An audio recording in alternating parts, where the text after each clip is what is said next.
This is a Planning and Land Use Management Committee. I'm Councilmember Weezar, being joined by Marquise Harris-Dawson, Councilmember Mitch Englander, and Councilmember Curran Price. We will start this meeting. We have these rules about multiple agenda items where we call people up who have put in to speak on a number of items. We'll go through that first. Then we'll go through general public comment, and then finally get to, we'll go through the items on consent in the regular agenda. Any item that was scheduled to be voted on consent, if there's a speaker card, we will pull it from consent and speak on that item. So I'll go through the multiple agenda item comment cards first. Heidi Feldstein. Good afternoon, and thank you for listening to me for just a few moments. I live in a neighborhood called Carthay Square, which actually was up before this commission in September without notice to most of the residents, and so I apologize for addressing things out of turn. I'm here to address items 1 and 6 because they seem to me to be pertinent to the fight that's going on in Carthay Square. I would really encourage the council and this committee to enforce the laws that are on the books. If we simply enforce the zoning regulations, the setback regulations, and the parking requirements, we don't need to have a city where the residents are really motivated to try to freeze it in time. And so with respect to some of these special zoning variances, I would ask you to carefully consider the effect on the residents and the fact that it will have a backlash in ever greater regulation in other areas of the city. Thank you for listening. Thank you. George Abrams.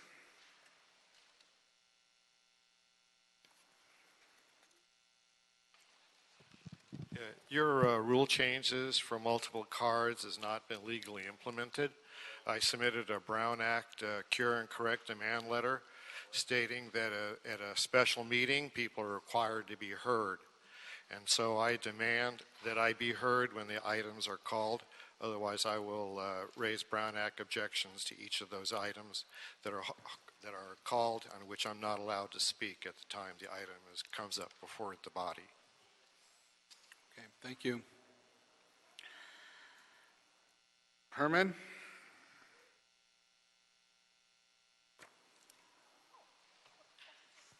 Mr. Chair, I'm a little confused with this agenda. What item am I supposed to be speaking on? You signed up to speak on items 1 through 9, at least 9 items. You could speak on any Very items. Very well. 1 through 9, folks. It says we have poverty pimps that don't know how to manage or plan around policies that work for the programs that operate in our business, and I'm talking about public interest. It's because we have fools that don't allow us to follow the Brown Act, as mentioned by the previous speaker before me, 54950 and 54954.3 parentheses C, in which, in all due respects, I find it offensive. So fuck you. So now going into motion number 2, Mr. Harris-Dawson and the E.J. Jackson Turkey Award. I'd like to mention that to expand University Park Historic Preservation Overlay Zone, I oppose, but I am for the project with denial. Now moving on to item number 13 in the little bitch O'Farrell's community of item number Herman, 6. Yes, Herman, sir. Were you opposed or in support of the last project that you said? Well, sir, if you've been listening, you would understand that the subject doesn't relate to what you're asking me. So until I'm finished and you stop interrupting me under my public comment, I will refer to that answer when I'm done with my agenda, sir. So would you please allow me to go forward under the Brown Act? Thank you. My apologies. Now that I got my consideration of motion in the flow, bro, I just want to remind you fools that CD13, that little bitch O'Farrell, under his report for mitigation regarding a bridge, I'm not going to talk about it because no one at Atwater wanted a bridge built in their community for $12 million. Nobody wanted you to steal $1.4 million from a private person who donates $5 million for a project that's gone on for 5 fucking years. But that's an issue you should resolve and give the goddamn man his money back with interest, Mr. Le Corrette family. Am I done, sir? You're done, sir. Thank you. Thank you. Goddamn right. Wayne? So, welcome to the Plum Bullshit Committee puppet meeting. Go ahead, Bear Puppet. Thank you. As you know, we don't follow the law. For example, this is an illegal meeting, and it's illegal not to code the items individually and let me and the fine people speak on each item. Why? Because they're changing the rules to shut down the mighty puppets and all of his friends. But it will not work. Democracy will prevail. Like in the last election, when you tried to put a woman puppet in versus a developer puppet. And when you tried to turn the Senate over to the Democrats, the puppet spoke. So now, all that you have to do is follow the Ralph M. Brown Act, call the items per item, and give me my lousy 60 seconds, and then I would not have to turn this into a total charade. Well, charade, but charade. So we have these distinguished members. We have Marquise Harris Dawson, who gives out free turkeys. We have a man that claimed he lived in Los Angeles, but really lives in Santa Ana. We have another man who spent $1.5 million to finish 5th place last in a goddamn election for the county board. And then we have a man who files bankruptcy. Mr. Herman. Mr. Herman? Oh, that's Sorry, my friend over what's your here. name? Yes. What's your That's- name? My name Spindler, is my Mr. name Spindler. is Puppet. My name is Spindler, you have to speak on items that you signed up to speak on, and you're not speaking on any of them. So unless Well, you're going to speak on them, you Well, could... I mean, since the whole thing, since you're breaking the law, there is no law. This is just anarchy. So we just go ahead and just engage in complete and total nonsense and bullshit because you're not conducting a legal meeting. So we just have to make a mockery out of ourselves. That's all. But one thing's for sure, get your free turkeys from CD8, and thank you for that donation. Mr. Spindler, always a pleasure. John Gerardo. John Gerardo?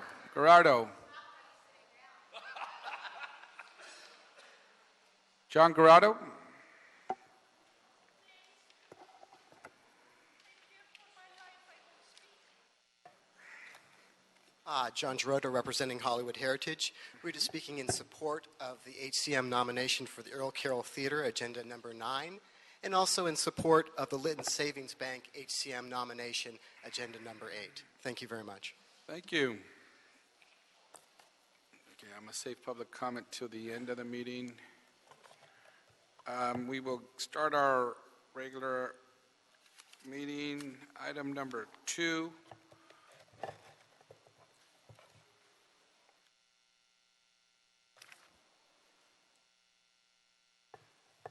We have public comments. That's also... Okay, can you read that into the record, please? Item 2.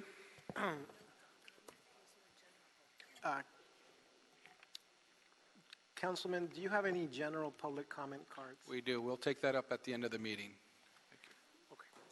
Item 2, Councilman, this is a motion, Harris, Dawson, Wesson.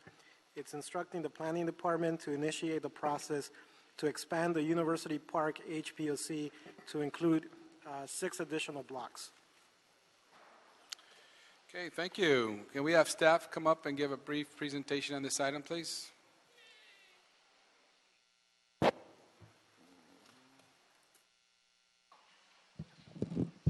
Good afternoon, council members. Ken Bernstein with the City Planning Department and Office of Historic Resources.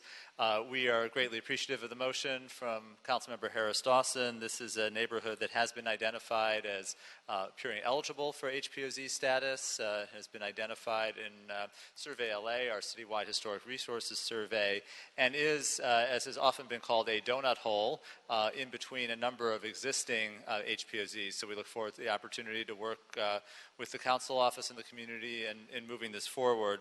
We would note that the interim control ordinance portion of this, because much of the property in this zone is zoned multifamily, There are some legal hurdles to initiating an ICO in this area. It's something we can continue to work through with Council District 8 and the Office of the City Attorney and the community.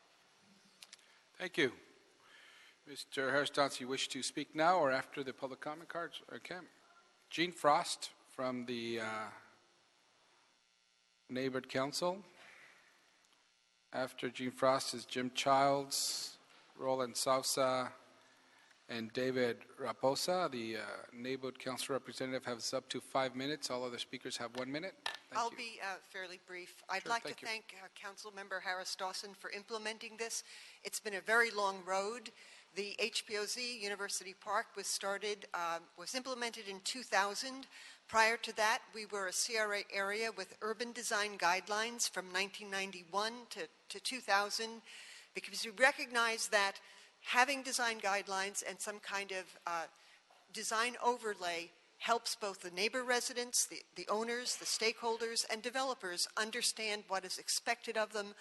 Our neighborhood council is fully in support of this, and I urge that this be moved to council as quickly as possible before we lose more of the contributing elements of this expanded HPOZ. I just want to say HPOZs work. They're hard work, but they do work. University Park is welcoming 29 units of affordable housing. We have an adaptive reuse of a garage, a carriage house as a daycare center. These are really great things for the neighborhood, and this is a really community-based HPOZ. Thank you. Thank you. Jim Childs? Yes, good afternoon. Jim Childs, formerly an HPOZ board member and currently the Planning Committee Chair. I've passed out some documentation about this for you. It includes the LA survey, complete list of the 130 properties involved. And by way of background, Ms. Frost mentioned that it used to be a CRA project. When it turned out and the HPOZ was created, it was created along council district lines. And unfortunately, that left out part, what is now a donut hole. Since the survey, the census survey in 2010 and the redistricting of the council lines, the CD8 now has the top part of our HPOZ, and now the bottom part is left empty with no oversight whatsoever, and it's in dire need of some protection and being enfolded into the HPOZ. So if you get a chance, you can take a look at all the houses there, their contributors. This is a historic neighborhood. It was just omitted by convenience for the council people at that time, which is Mark Ridley Thomas and Mike Hernandez. Things have changed, so we're hopeful that you can do that. Thank you very much. Can you check the clock? We don't hear the buzzer. Oh, it doesn't beep? It's not working? Okay, that's fine. Thank you. All right, so, yeah, we could, we'll keep an eye on it. Roland Souza? Hi, my name is Roland Souza. I own a home on the south side of 24th Street, and I'm representing West Adams Heritage Association, and I'm also a homeowner. My Victorian home has been 30 feet across the street from the North University Park HPOZ, and a member of the so-called donut hole, which was excluded years and years ago from the surrounding historic properties. Our neighborhood is obviously, as you can see, eligible for this nomination, and our neighbors are thrilled to be finally considered and included, and thank Councilman Harris-Dawson for this action. Thank you. Thank you. David Raposa?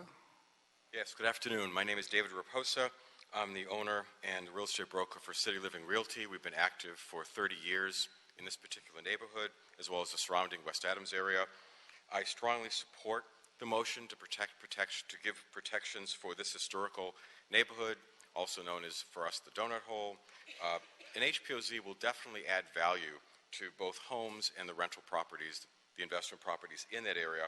The HPOZ will assure buyers, future buyers, that the essential character of the neighborhood will be preserved, even while allowing for additional development, because those development designs will be more compatible with the surrounding structures than they would have been without the HPOZ. So I would ask you please to support this. Thank you.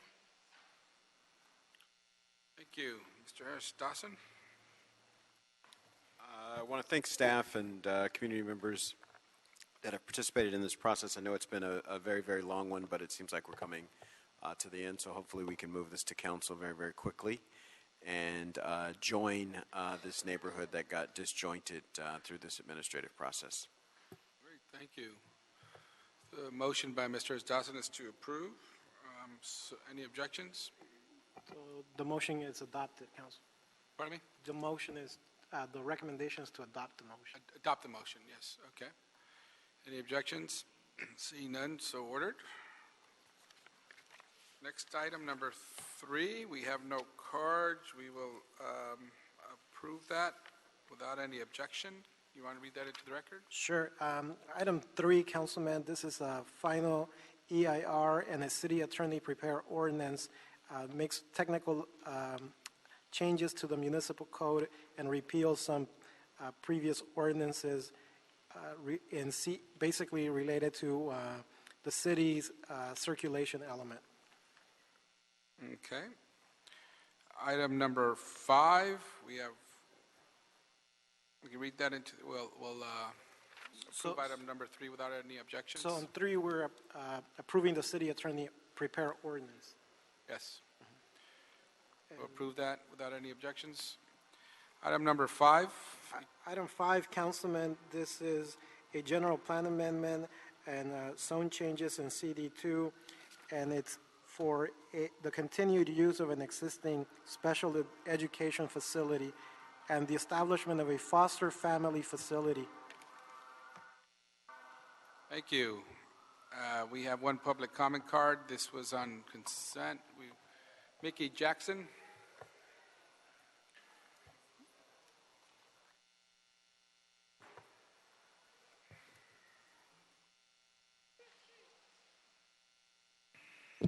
Hello. I want to add that the rules make it harder for us to comment on items because we have to get here before you start so we can be lumped into one group. I'm sure that's not lost on the people who made them. It's not lost on us either. I wanted to say that you again have general plan amendments before you. They are illegal. I urge you not to keep doing this. It will catch up. And I also hope that you guys kind of, someone up there, kind of slid around the bank designation as historic and pushed it off till after you had okayed 8150. I would guess that's because the developer who does 8150 has a celebrity architect and a big bank account. And this kind of stuff isn't lost on people. It just isn't. They don't trust government. We saw it in the last election. And y'all keep giving them reasons not to. Thank you. Is there any comments, questions on this? We'll move to approve this. Any specific language on approving? Okay, we'll approve this item without objection. So ordered. Item number 9. Item 9, Councilman, this is a Cultural Heritage Commission report recommending the inclusion of the Earl, Carroll Theater in CD 13 as a historic cultural monument. Okay. Staff here on this item?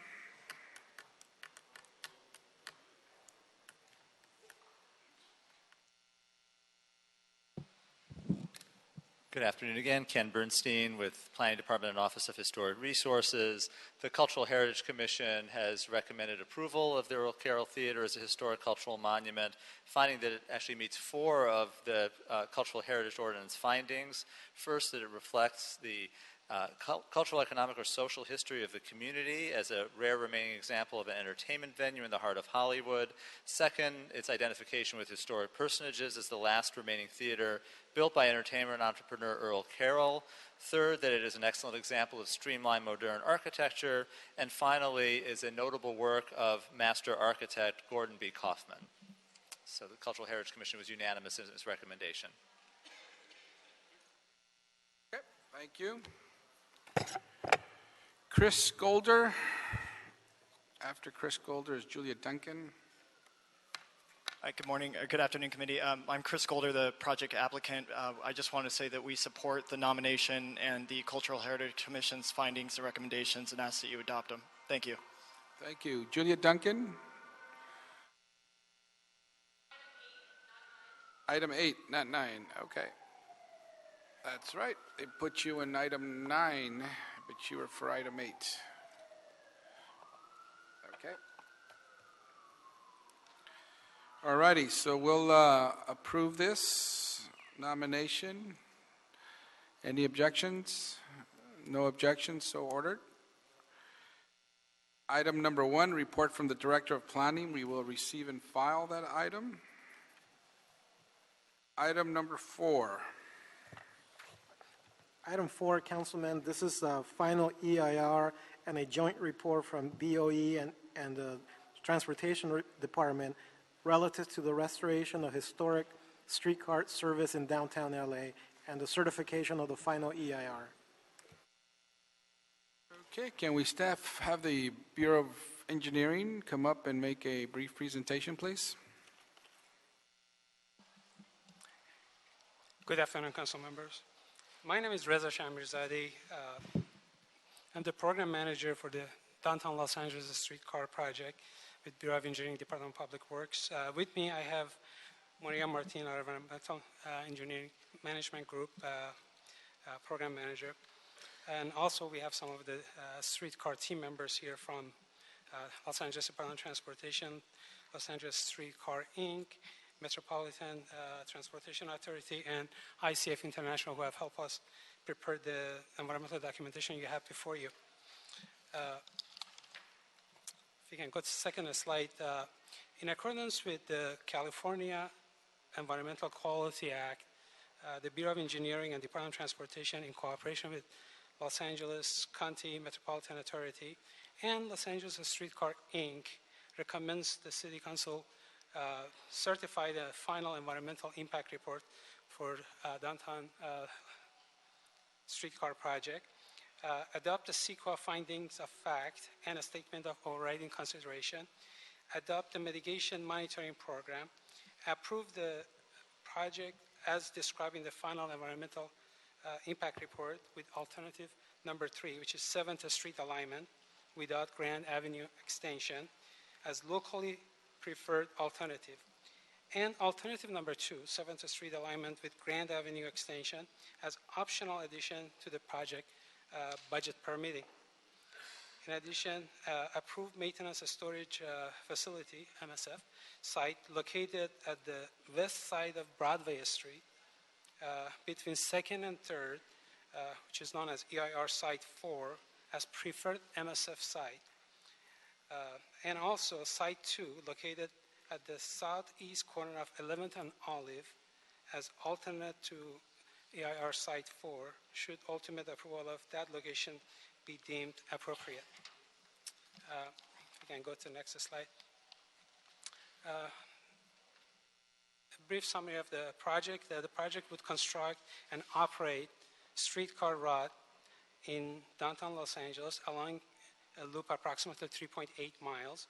The project route would run along 1st Street, Broadway, 11th Street, Figueroa, 7th Street or 9th Street, and Hill Street. A Grand Avenue extension is also being considered west of 1st Street from Hill, then south on Grand Avenue to a terminal point north of 2nd Street. Service frequency is approximately 7 minutes during the AM peak and 10 minutes midday and 15 minutes in the evening. And the streetcar connects major activities centers in downtown, including Staples, LA Live, Convention Center, Grand Park, Civic Center, Historic Broadway, Fashion District, and more. In addition, it provides first and last mile connection for Metro Rail station. And go to next slide, please.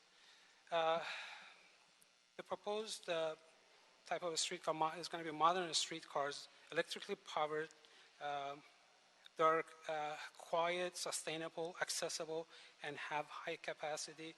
Its catalysis and complements complete the street investments such as Broadway Streetscape, MyFig, Pershing Square, and also promotes highest and best use of adjacent land.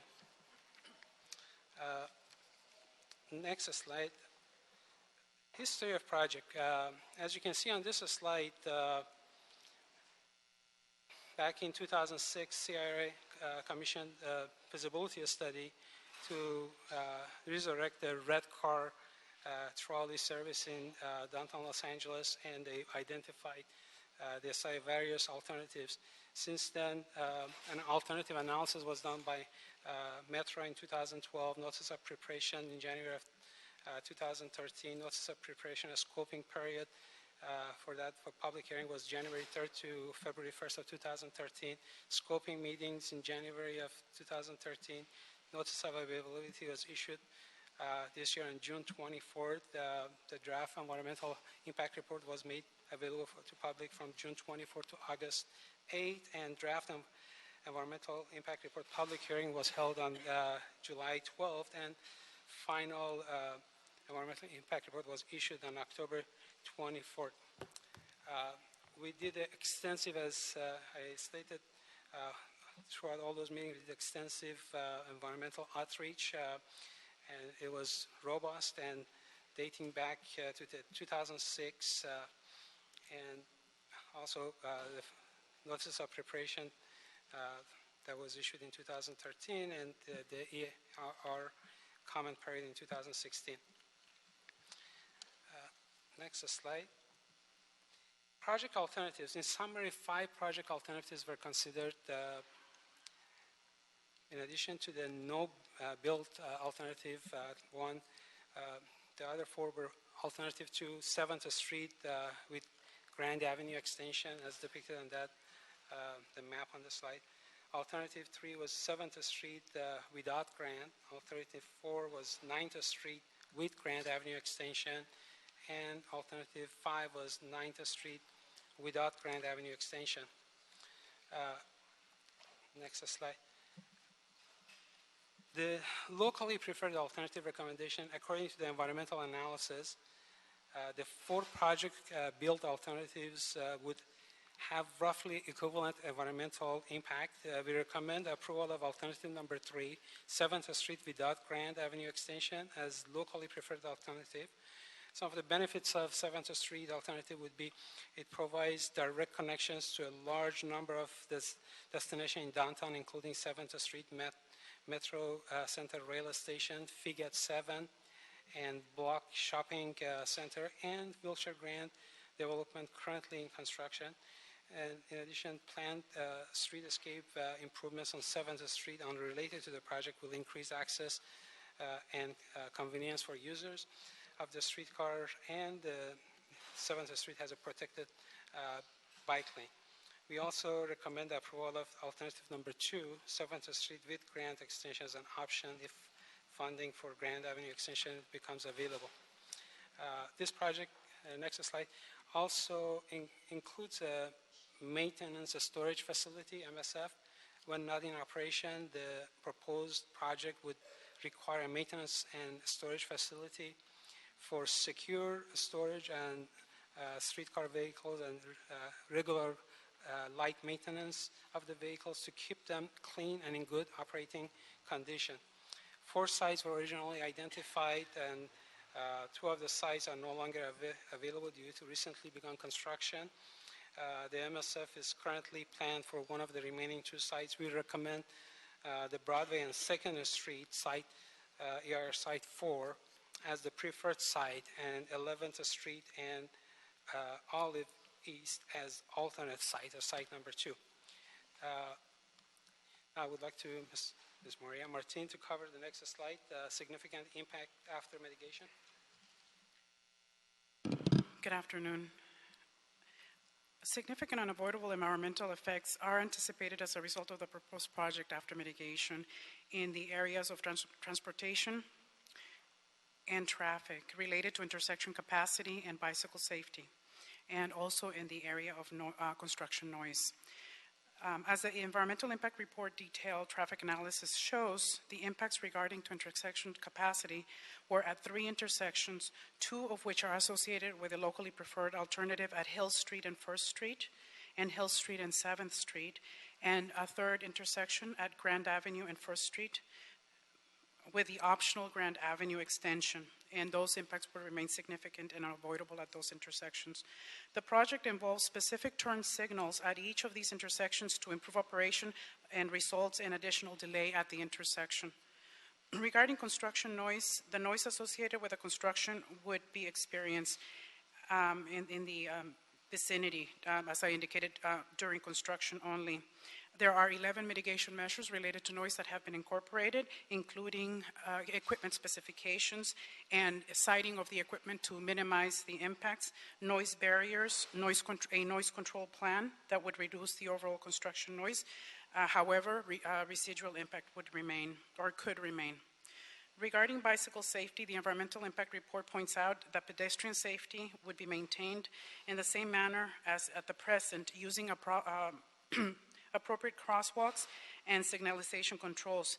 The EIR acknowledges that bicycle safety is an issue of concern for which mitigation measures have been proposed. The potential for bicycle flange rate conflicts exist at the following locations: Broadway and First and 11th Street for alternatives 2, 3, 4, and 5, and at 9th Street, Figueroa to Hill Streets for alternatives 4 and 5, and Hill Street, 9th Street, or 7th Street to First Street for alternatives 2, 3, 4, and 5. Mitigation measures to minimize these impacts include signage, pavement markings, recommended alternative routes, and also cyclist education. Thank you.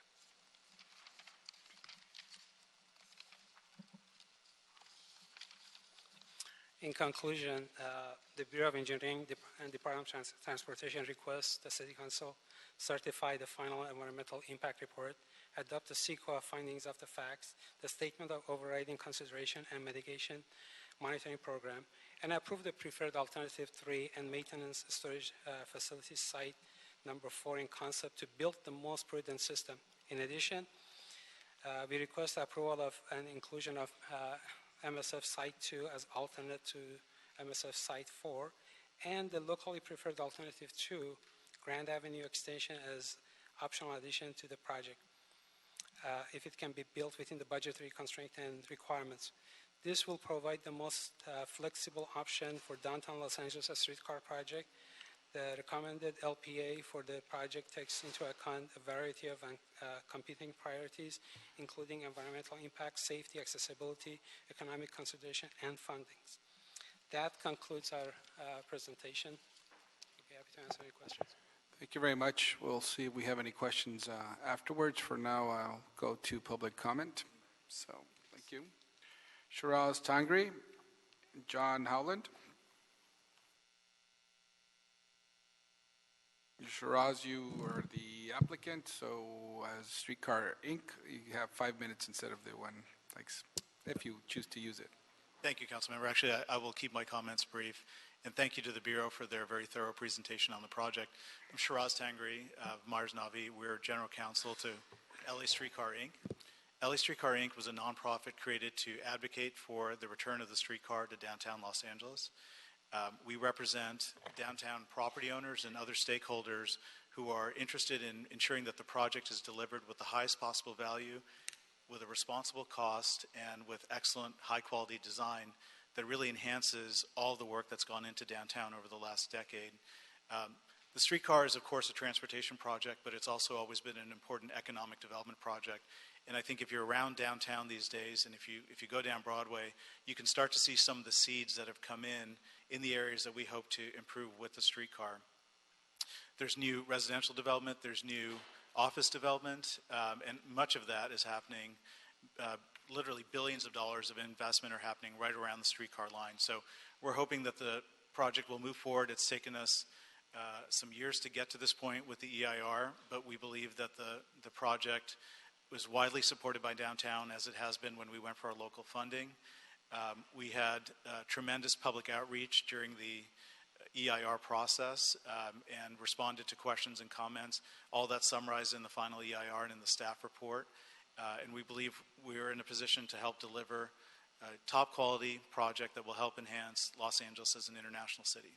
We're happy to take any specific questions. Thank you. Thank you. Mr. Holland? Good afternoon. I'm John Howland with the Central City Association. CCA supports the LA Streetcar project. Downtown has grown as a transportation hub and is a major residential center. The area has built its residential and employment bases with younger workers, many of whom eschew automobile ownership, and downtown has also become a major tourist destination. These factors have helped drive the need for more and different types of first to last mile connections. The LA Streetcar will provide an ideal form of this mobility. Additionally, the LA Streetcar is predicted to bring about significant economic benefits. CCA does prefer the 7th Street alternative, and we support considering the inclusion of the Grand Avenue extension to Bunker Hill, a major employment center and home to numerous cultural and tourist institutions. The property owners in that area should be asked to choose whether they wish to contribute to the funding through the Community Finance District. CCA asks you to approve the historic streetcar EIR. Thank you. Thank you very much. So first let me say I want to thank everybody who has brought us to this point, the city family, our partners at Metro and LA Streetcar Inc., along with my office. We've been working very diligently to move this project forward. There's been some bumps on the road, but then again, it's the first time the city embarks in such a project. And last time we were working on streetcars was back in the 60s, where all we did was maintain them, not build new lines. But this is going to be a great addition to downtown as it continues to be the hub for not only economic activity, but also our cultural places where we visit, and more of an entertainment area and more visitors and people who actually live there. It would also provide a local transportation option that can link with the regional transit that is being built by Metro and provide significant economic development opportunities. So thank you, everybody who has helped bring this project to this point. I do have one question for our staff. If you could please come back up. For the record, there are a few statements of overriding consideration that we need to adopt here. One is related to construction noise. What do we need to know about the construction noise, and is that typical for these types of projects? Yes, absolutely. We are doing construction throughout the city of Los Angeles, and Bureau of Engineering has one of the robust specifications to deal with construction noise. We have full-time inspectors at the site, and our specifications requires latest equipment, sound barriers, and everything that we can do, we'll do, and is being done currently at the current construction project and will be done on this project. So, however, you cannot completely eliminate. There are some residual sounds that are still there. That's why we have indicated that even after all the mitigation measures, there still be some significant noise left. Okay, thank you. Thank you very much. Okay, any other questions or comments on this? Okay, so thank you. With that, I'd like to close the public hearing and see if I will close the public hearing and adopt the recommended actions in the report and the following instructions. One, instruct the Department of City Planning to place a zoning information notation in the parcel information for each property located along the streetcar alignment to coordinate with the Bureau of Engineering Streetcar Division so that all construction activity, utility installation, and/or utility relocation in the public right-of-way avoids conflict with the streetcar project. Two, instruct the Bureau of Engineering to note the streetcar alignment in its tools such as Navigate LA to ensure that all utility and construction activity conducted by the public or private sector in the public right-of-way along the streetcar alignment is coordinated with the Bureau of Engineering Streetcar Division to avoid conflict with the streetcar project. Anything else?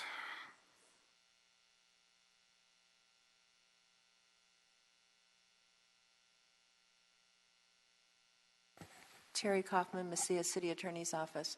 On the ZAI, you're just asking planning to look at that in the future? Is that correct?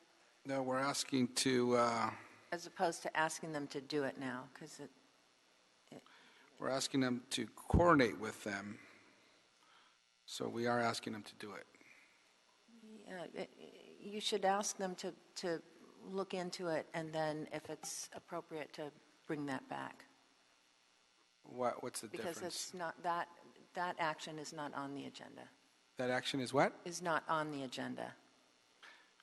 So, but you can ask them to look into things, report back on them, or put them on an agenda for a future discussion. If you're, On that one item, but we always do this. We always make additional recommendations, amendments. We don't necessarily have to say that it wasn't agendized. If that was the case, we would never move anything. yeah, but it's, I think this goes beyond what's on the agenda. This particular item, or that particular request. Okay. Can I ask staff to come up, please? Yes, you want to come on up? Sure, help us. Good afternoon. Department of City Planning, Patricia Diefendorfer. I'm here just to cover the item, and it is the zoning information number is something that we can do, but I'm not sure process-wise.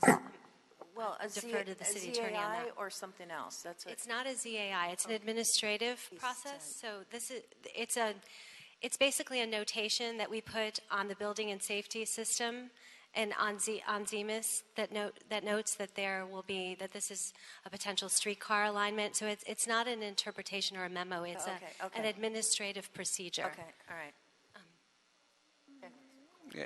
I don't see it as a significant direction to staff to do that we're changing something significantly. It's like giving direction to clarify what we need to do to implement the intent of this action. So I think we could just amend it without it having to come back, and the agenda was correctly written.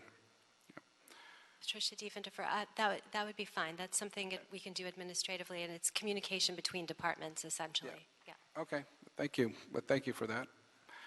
All right, so we'll continue as is. We'll adopt the BOE report and recommendations, and with the additional instructions.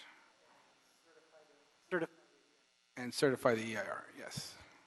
And Any other? And the findings and the mitigation monitoring program and all of that. Yes, we'll incorporate that into my motion. Any objections? Seeing none, so ordered. Thank you.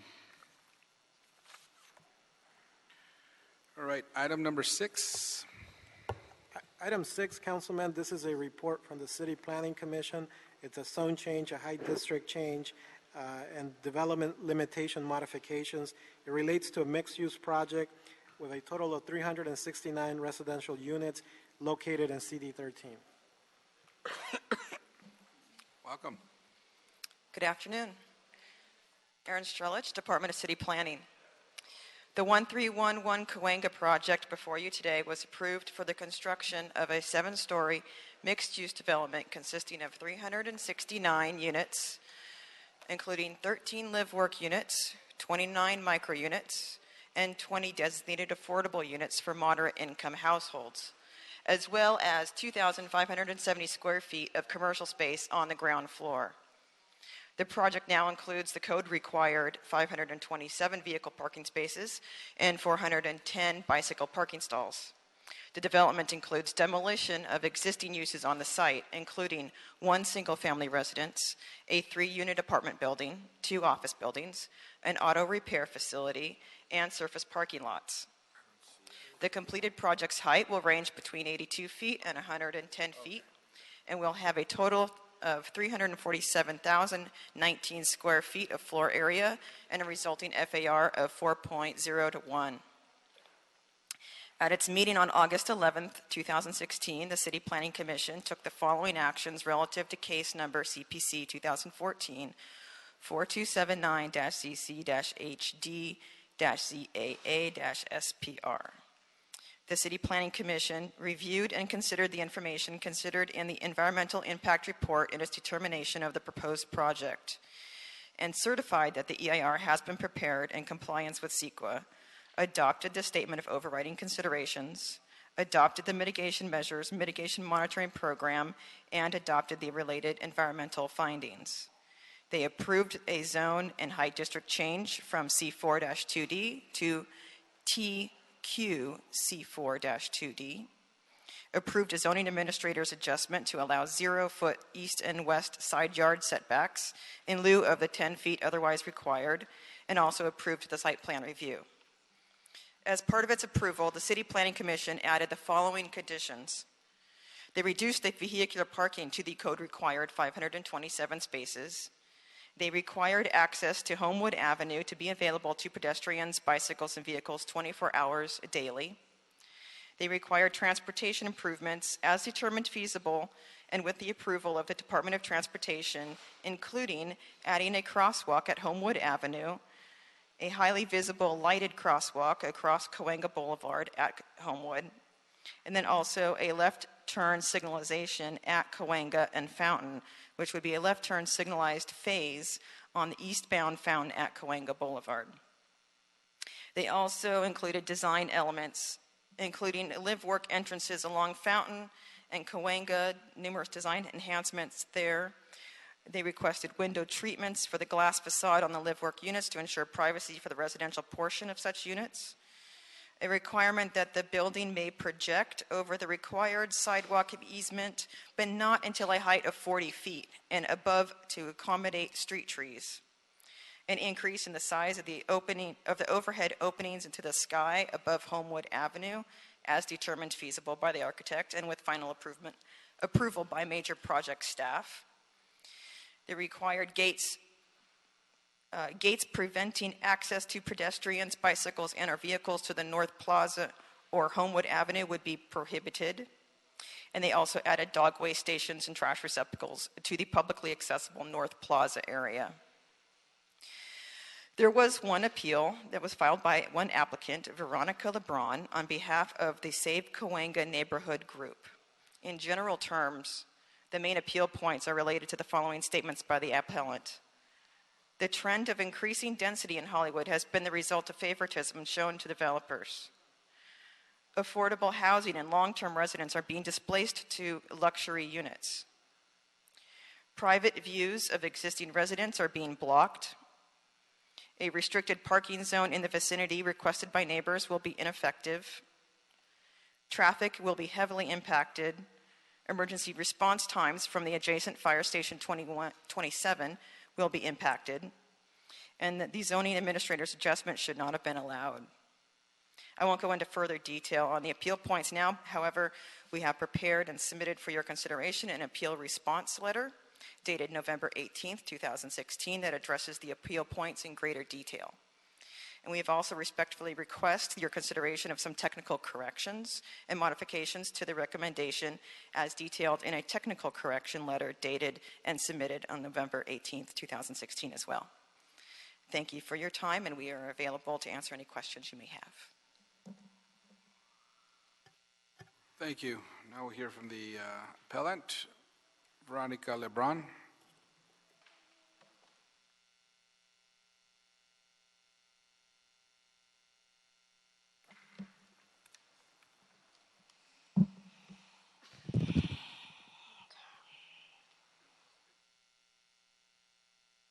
Can you let me know when my time begins?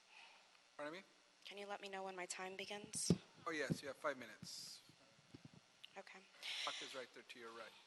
All right. This plan violates the Hollywood Community Plan in height density.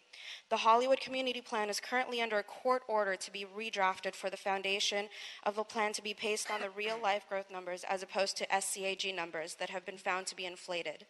The County of Los Angeles lost 61,000 residents last year. We do not have a population growth to justify this level of need of this type of housing. The current plan that is in place doesn't allow for this level height. Special consideration of allowing spot zone changes have become too commonplace to be labeled special consideration. This committee shouldn't be approving variances in such a fragile neighborhood. There's no justifiable need for this spot zone change. It is not a hospital that needs to serve more patients or a school that needs to have room for more students. We have 4 times more luxury and above affordable units than what the market demands. This plan states it is developing in an already highly urbanized area of the city. This plan is not taking into account the 1 million units the city is already zoned for outside of already high developed and urbanized areas of Hollywood. This project should be designated for an area of the city that needs development of this scale, not a community that is already past capacity with development. This project cites the use of open spaces, which by definition are spaces intended to be used by the public. Quote, the project would also include approximately 40,900 square feet of open space in the form of plazas, recreation amenities, and private balconies, end quote. Private balconies are not accessible to the public, nor will the pool and fitness center proposed for this project. This proposed building is supposed to sit right in front of the Fire Station 27. It may not sound like a big deal until you consider that Cole Avenue, which is in front of this fire station, is currently a one-way street, which allows for easy exiting when responding to emergency calls. The project proposes to make Cole Avenue a two-way street. How is this not a detriment to our emergency services' ability to respond to distress calls? It will literally become a safety hazard to our entire community. Our emergency responders already deal with enough challenges amidst our current traffic obstacles, yet you want to further risk the safety of our community members for this project, noting that this is the best case scenario after the 2 years of construction. The inclusion of a restriped median for emergency vehicles use only is a farce. Anyone with any common knowledge to the way people drive in LA know that the lanes will be used by anyone at any time to get to their destination as quickly as possible. The Department of Transportation stated in their January 6, 2016 letter to the city that this project would create an additional 2,226 daily trips for commuters, and any future development would exacerbate existing conditions on the 101 freeway. The proposed development would significantly impact Santa Monica Boulevard, which is State Highway Route 2, and La Brea Avenue, as well as have Vine Street and Santa Monica Boulevard operate at level F. They also noted that there are 70 related projects in the Hollywood area.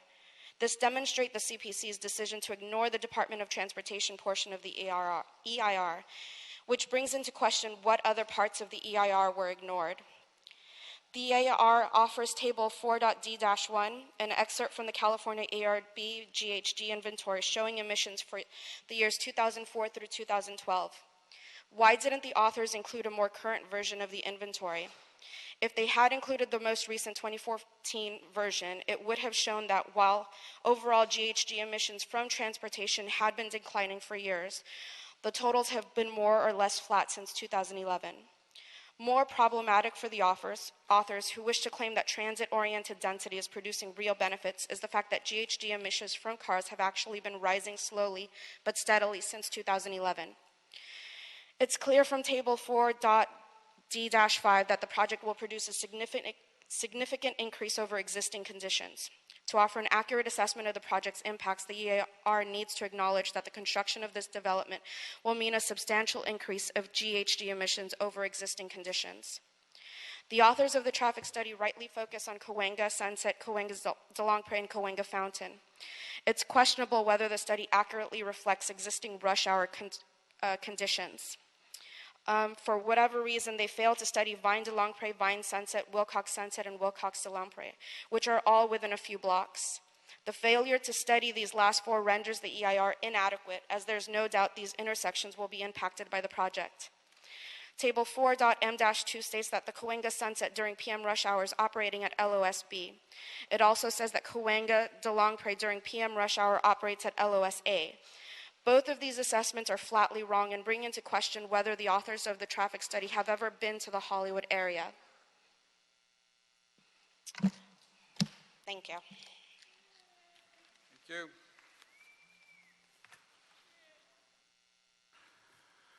The applicant, Edgar Kalatian.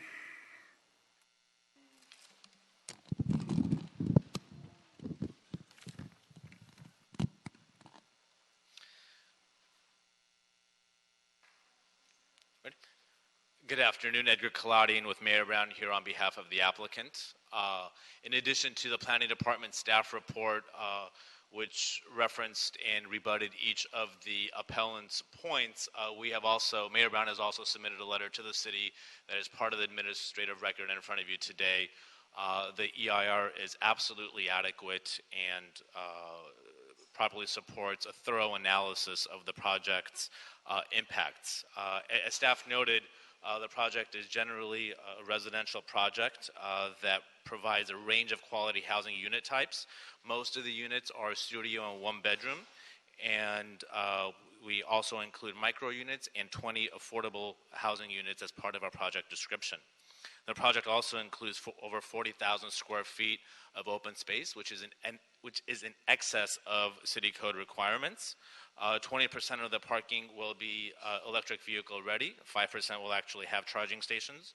The project has incorporated solar panels on the rooftop to be environmentally friendly, and we have over 400 short-term and long-term bicycle parking spaces, both for residents and visitors of the site, especially due to our proximity to transit and Sunset Boulevard. Throughout the over 2-year process, we have conducted extensive community outreach, and we have met with various community groups, including the CD13 Design Review Committee and the Hollywood Chamber, who you will hear from later. And we have great amount of community support for the project.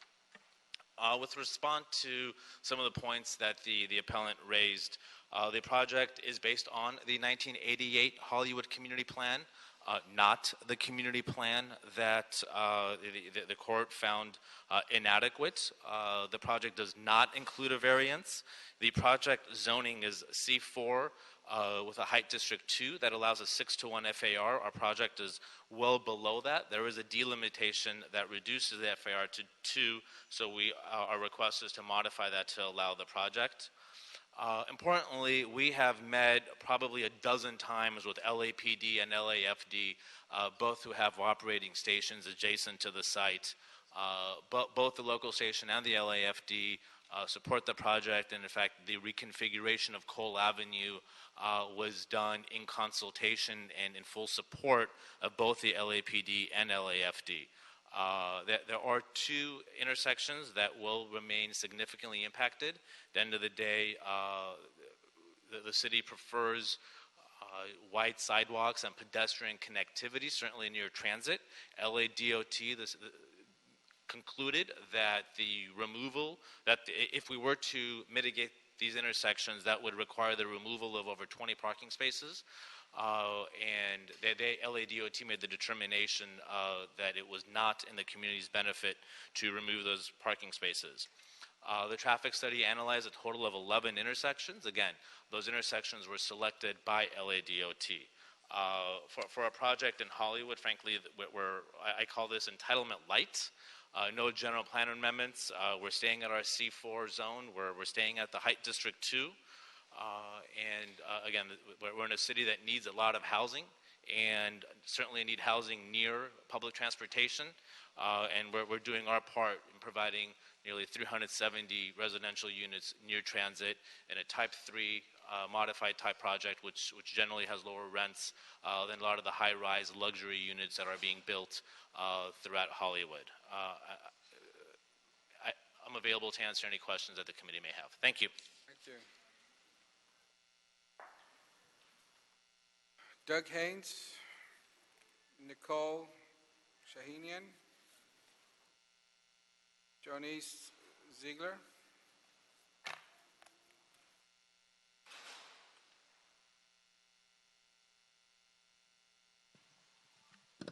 This thing's getting a lot of work from various people.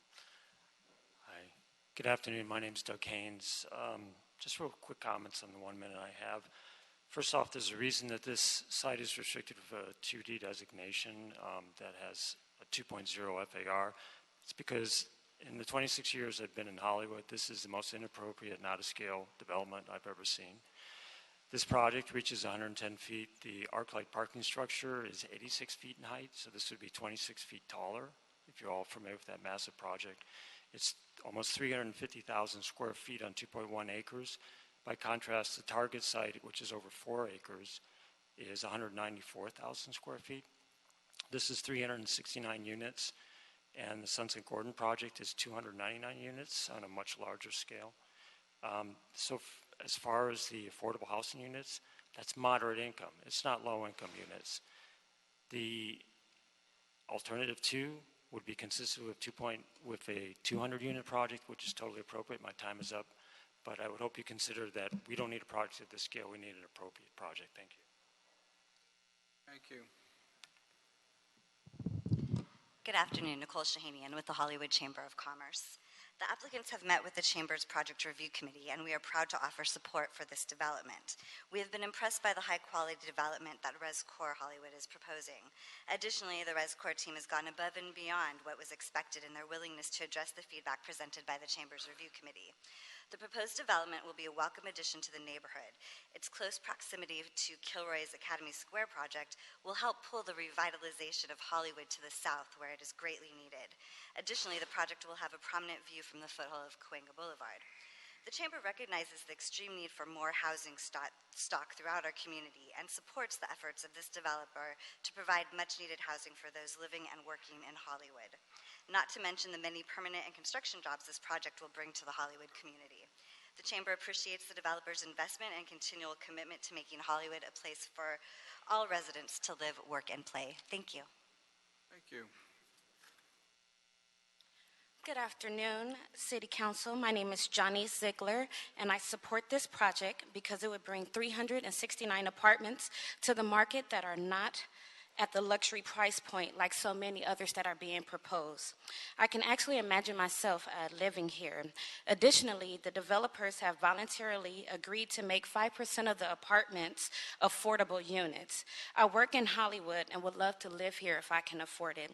Once again, my name is Janice, and I support this project, and I hope you will too. Thank you. Daniel Collins, Ruth Myers, Ryan Welch. Good afternoon. Hi, my name is Daniel Collins, a resident here in Los Angeles. I'm here today to give my approval of this project. I do like the design. I like the addition of the affordable housing units. What I do love the most, though, is the 369 total residential units going into a housing market that does need it. The housing crisis here in Los Angeles is real, and the working class citizens of Los Angeles do need more market rate inventory to ensure that they are no longer priced out of their own neighborhoods. Thank you. Thank you. Ruth Myers. Hi, good afternoon. My name is Ruth Myers, and I support this project. While there are countless reasons to support this project, I'll speak on the fact that this project is for every type of resident. I moved here 9 years ago from Minnesota, and I work hard and spend a lot of my time enjoying the outdoors that LA has to offer, and I don't spend a lot of time at home. And I think that these micro units are especially for myself and other people who spend a lot of time working hard and playing hard. This is wonderful for every type of resident. Please support this project. Thank you. Ryan Welch, Marquise Lopez, Chris Robertson from CD13. Hey, good afternoon. My name is Ryan Welch. I am a 13-year resident of Los Angeles. I'm fortunate to have my 9-year-old son here with me today. It's his first trip to City Hall, and I support this project. I know in 8.5 years he might want to move out, and I would like him to be able to afford to do that. So creating more housing in Los Angeles is pretty much the only way that's going to happen. I hope that my son would love to live in Los Angeles too and be able to afford to do so. So I support this project and creating housing here in Los Angeles that folks can afford. Thanks so much.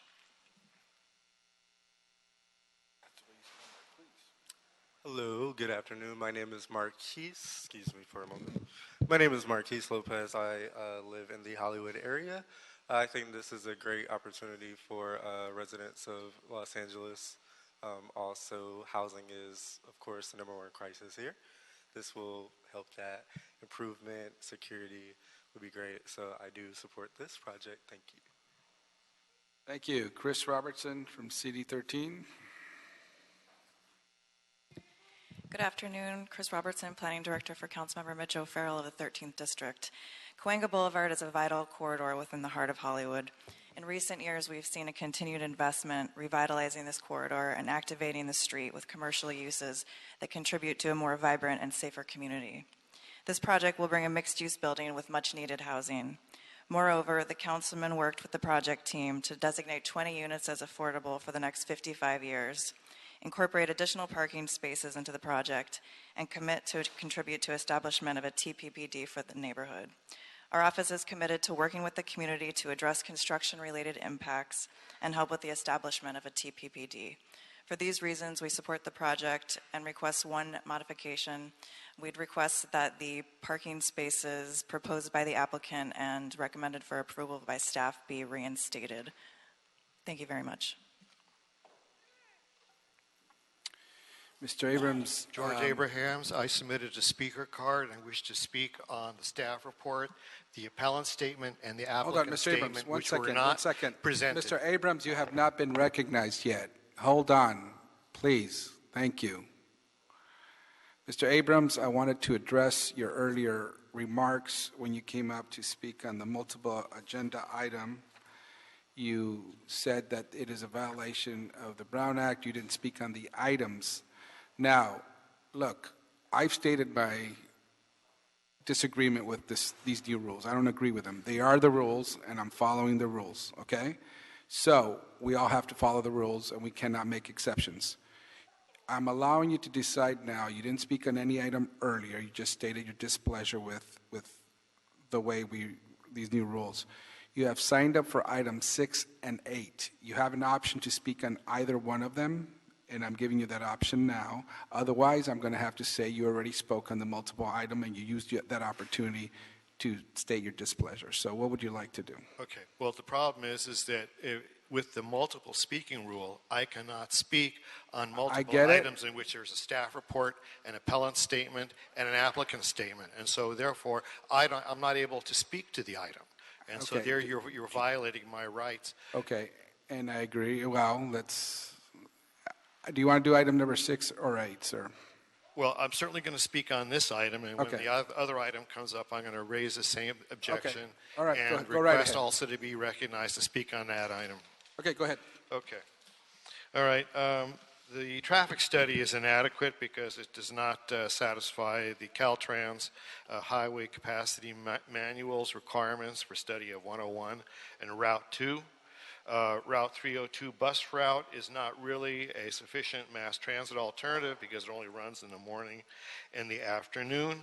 Also, there is no new housing need because of the surprise result of the election and the likely deportation of a great many people. The housing stock is going to wind up having a housing glut. And there are 3 million people estimated in California, assuming 6 people to a unit. You will likely wind up with 500,000 units of empty housing. So there is absolutely no need, and I consider the president's going to be very serious in applying what he says, and so there's really no new housing need.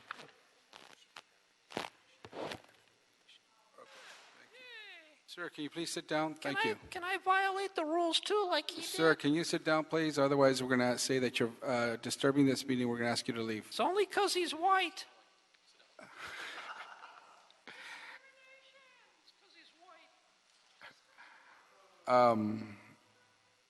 Okay, so we heard from City 13, and are there any other questions or comments on this item?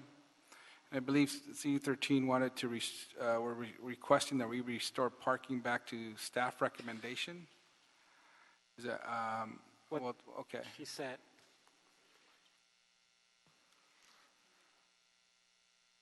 Yes, go ahead.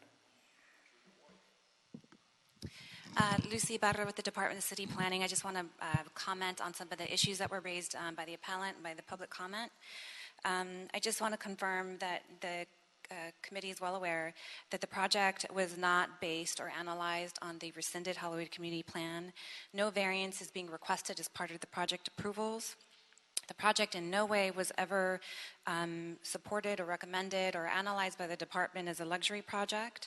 The zone change before you does not constitute spot zoning. The existing zone is C4. It will remain as such. The delimitation relative to the CRA allows to exceed the 2-to-1 FAR provided that the project enters into an OPA. The findings of consistency with the CRA have been included in the recommendation to the City Planning Commission, or which are before you now on appeal. In addition, the project has been conditioned in the delimitation to warrant and require the OPA as part of the project application, so it's entirely consistent with the parameters of the delimitation and the CRA. There was a comment about the open space. The project is entirely consistent with the open space standards as required under the municipal code. The fire department did review vehicular access and expressed no opposition to the proposed circulation of the project. GHG emissions at the EIR were evaluated based on the most recent data, and in fact the California Air Resources Board only recently updated their numbers in June of 2016, which is well before the project approvals by the City Planning Commission. There was a comment by a public speaker about the moderate income housing. These are restricted affordable units. They're limited for a term of 55 years to be rented to households earning no more than 150%, and the moderate income households and restricted affordability is identified in our municipal code under density bonus. That's where it's defined. The comment relative to Caltrans analysis, the project was reviewed and measured against the MOU between DOT and Caltrans acknowledged that the project did not meet the thresholds or exceed those thresholds warranting analysis of the freeway mainline. So with respect to all the points that were raised today, I just want to confirm that we uphold the Planning Commission's recommendations on this project.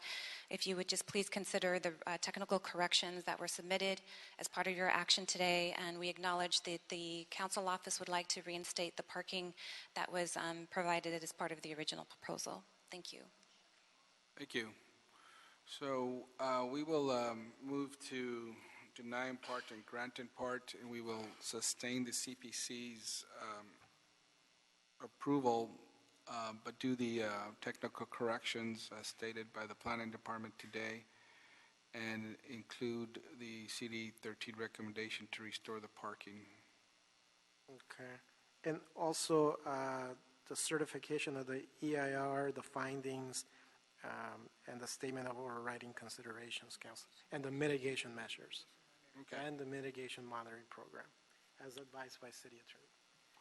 We will do that. We'll incorporate that into the motion. Any objections? See no objections, so ordered. Thank you.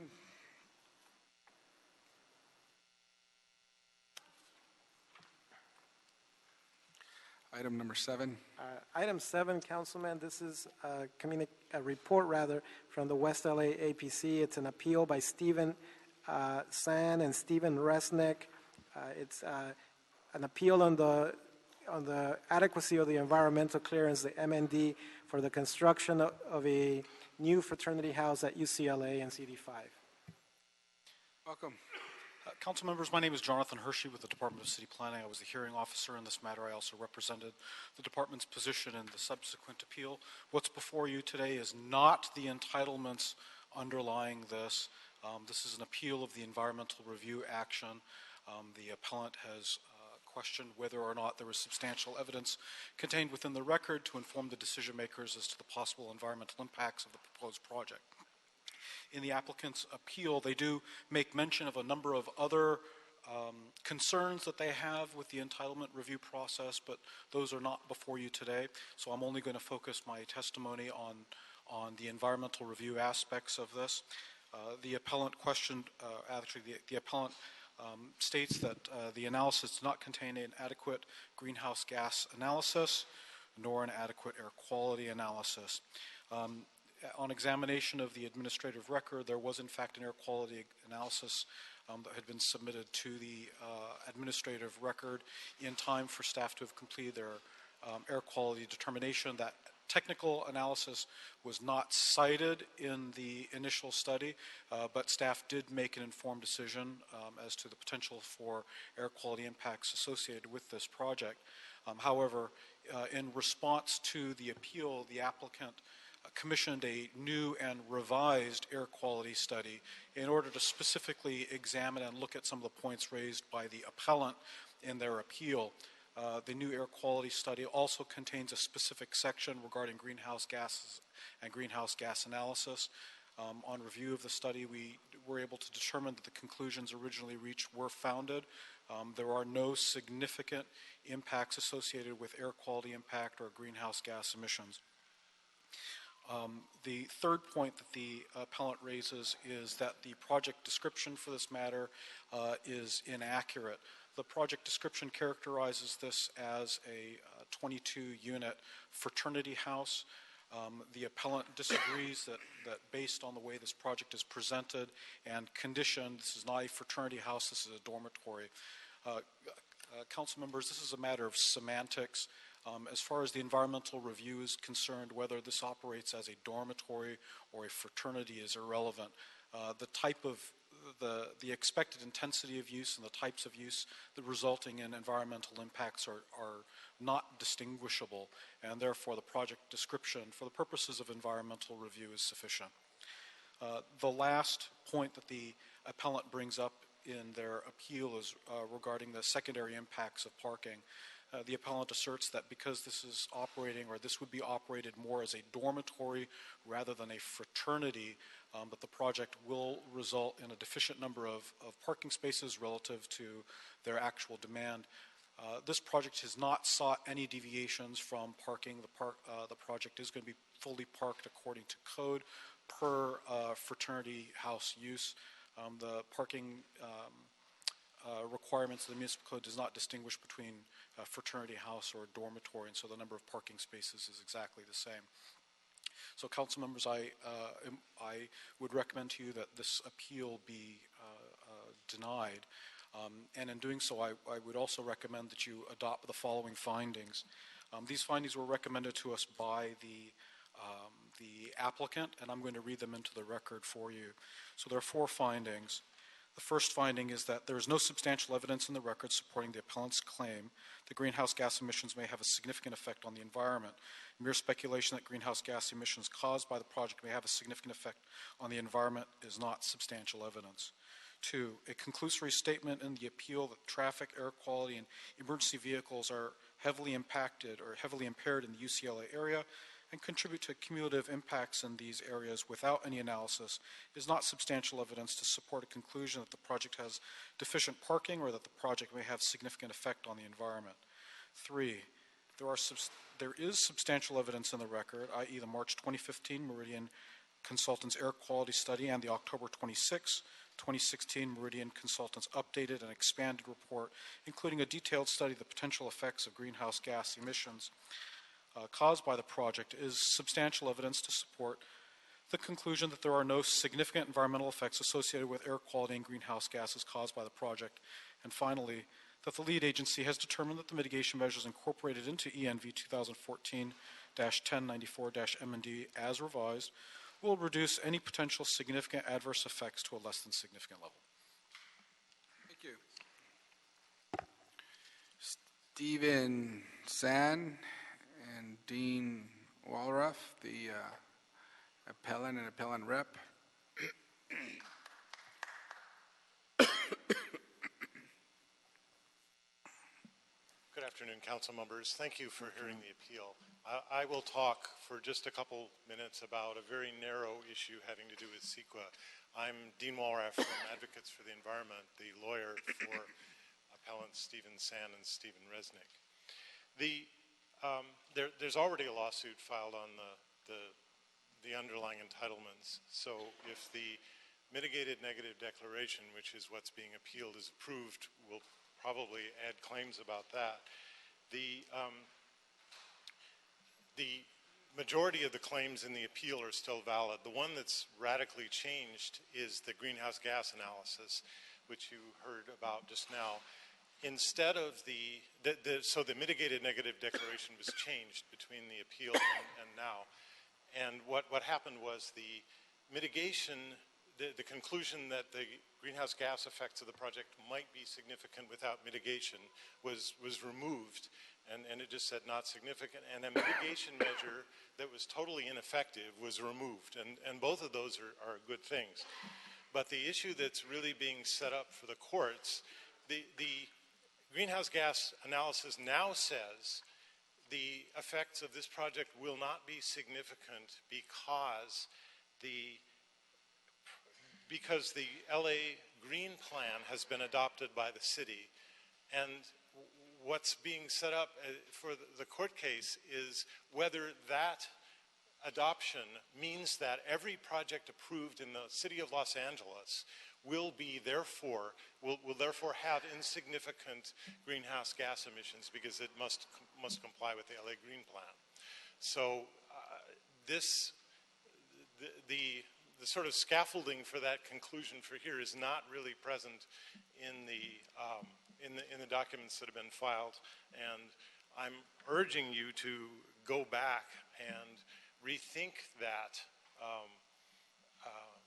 the way that's been presented. I don't think the LA Green Plan can conclude that everything is insignificant in terms of greenhouse gases, but you could grant the appeal and let city planning and the city attorney's office figure this out better before you have another challenge to your greenhouse gas issues. Thank you.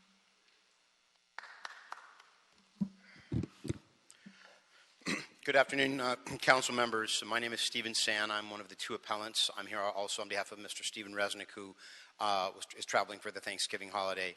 I am the chairman of the Westwood Community Council. Mr. Resnick is the secretary of the Westwood Neighborhood Council, the president of the Westwood Homeowners Association, and a community leader. I want to first state that our community is very much in support of the project in general, of it being developed as a fraternity house. In fact, we insisted upon it because this land has been fraternity land since it was subdivided in the 1920s. I want to point out to you that I read the letter that Mr. McDonald submitted. It is a complete mischaracterization. We handed Mr. McDonald, I personally handed Mr. McDonald, this is an APC determination from 2008 for the immediate adjoining property, 613 Gailey, right next door. We negotiated this conditional use permit for the Phi Kappa Psi fraternity at UCLA, and we literally said to Mr. McDonald, if your owner follows these same conditions, you will have community support. Unfortunately, they have cherry-picked certain conditions that were not to their liking. One was a condition to require that this be a fraternity. We simply want to know that what they say they're going to be, because they're seeking relief through the CUP process for a use that is not otherwise permitted in the zone. Our North Village Plan does not allow fraternity houses without a CUP. By being a fraternity or claiming to be a fraternity, they get relief on parking, side yard setbacks, open space, etc. So they want the benefits of being called a fraternity, but they do not want a legally enforceable condition. And I did distribute to you some language that we asked to be included, which the UCLA Dean of Greek Life also supported, which says simply that the applicant and all residents on the premises shall at all times conform to the applicable regulations and policies of the University of California, Los Angeles, regulating men's and women's fraternities as established by the UCLA Center for Student Programming, Office of Fraternity and Sorority Relations, as well as the Code of Student Conduct. That essential language, council members, is essential to ensure that this is in fact a real fraternity. The city zoning code and the LAMC does not have a definition for fraternity. To define that term, you have to look at what a fraternity is, and that is in the context of its relationship with the university. If this was in University Park, we would be talking about a fraternity at USC. We're in Westwood. If we were in Northridge, you might be talking about a fraternity at Cal State Northridge. We're in Westwood, opposite the campus on Gailey. We're clearly talking about a fraternity at UCLA, and the failure to have enforceable language to ensure that it would be a fraternity means that it could be a boarding house, a rooming house, a flop house, something other than what they claim. Okay. So we respectfully ask that you grant the appeal. Thank you. Thank you.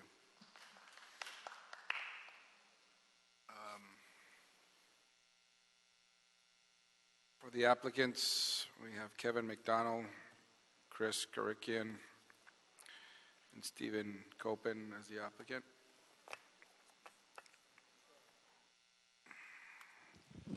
Good afternoon, Chair Weezar, council members. My name is Kevin McDonald of the law firm Jeffer, Mangles, Butler, and Mitchell, representing the applicant and owner of the property, Dr. Stephen Copen, who is here and will speak with you shortly. The first thing I want to say is I believe that the application was accepted improperly. It was filed untimely. It was filed under Public Resources Code 21151C, which provides that a CEQA decision by an unelected decision-making body can be appealed to the lead agency's elected decision-making body, the City Council. However, there are no LA Municipal Code provisions addressing specifically appeal filings under CEQA. So the only thing available is Charter Section 245, which, as you know, requires that the council must assert jurisdiction over the matter within 5 meeting days of council. And that didn't happen here. It happened 2 days after the 5th meeting day. The big message I want to leave with you today, though, is that my client, Dr. Copen, he bent over backwards to work with this community. As Mr. Sand said, they insisted on a fraternity house. We had a by right project of an apartment building that we only needed to get a specific plan, project permit compliance, and design review board approval. The apartment house is allowed as a matter of right. We went to the design review board meeting, and we were stunned that the community at large absolutely insisted that we do a fraternity house. So although the fraternity house required a conditional use process, which subjects the case to a lot of risk, my client, his main objective was to get along with the community and give the community what it wanted. So three DRB meetings later with design changes associated with that, we finally got the DRB approval for a fraternity house. We then went to at least 3 meetings with the Neighborhood Council Land Use Committee, at least 2 meetings with the full Neighborhood Council, at least 2 meetings with the Westwood Community Council, which is the organization chaired and founded by Mr. Sand, the appellant. We walked for hours on Fraternity Row with Mr. Sand, interviewing residents and caretakers of the fraternities. When all was said and done, the Neighborhood Council requested or recommended 58 conditions. We accepted 55. Well, the appeal goes into much more detail than what is really under CEQA, but I'll attempt to cover some of those points real quickly. But I must say for the record, there was not a single word said in any of the public proceedings about CEQA. There was not a single comment whether the MND was adequate, inadequate, or otherwise at any of the public meetings, not once. Nothing in writing was ever presented. The first time anybody ever said anything about it was when they filed this appeal. They made comments that we were going to attempt to put 100 to 150 people, residents in the building. That was never said. Our argument was that the building code is already codified for occupant load levels, and it should govern the number of people there, and the Area Planning Commission agreed. Now that said, as the latest example of my client's attempt to get along with the community, we were approached by Councilmember Koretz's office saying that they had been approached by many members of the community who were concerned that there was not a specific cap on the number of residents. So we are here to voluntarily agree to put a cap of 70 residents on the house, just as an additional measure of cooperation with the community. Now there was an argument about whether it's a dormitory or fraternity. As staff mentioned to you, it's just an issue of semantics. They just use that to bolster their argument about deficient parking. We have 31 parking spaces when only 28 parking spaces are required. We have 44 bicycle parking spaces. By far more bicycle and automobile parking spaces than any fraternity house at or near UCLA. There were comments about whether this would really be a boarding house. One of the 3 conditions we did not accept was the total type of association with the UCLA Office of Fraternity and Sorority Relations that Mr. Sand was suggesting. That was an unacceptable condition to us because we engaged consultants and property managers who deal with fraternity houses all over the country, and they tell us there's not a single fraternity house anywhere that they're aware of that does not operate with allowing unaffiliated boarders from time to time. Otherwise, it's financially infeasible.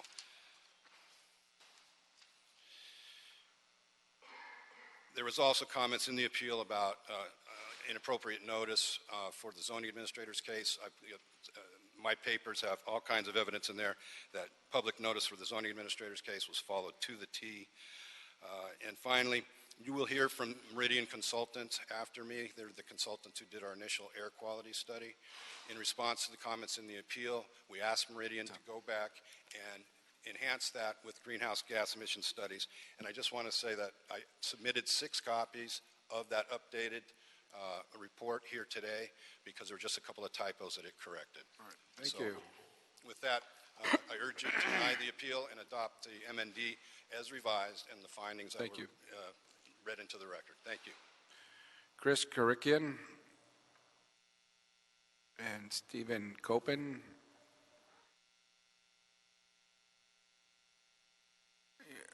You have 1 minute each.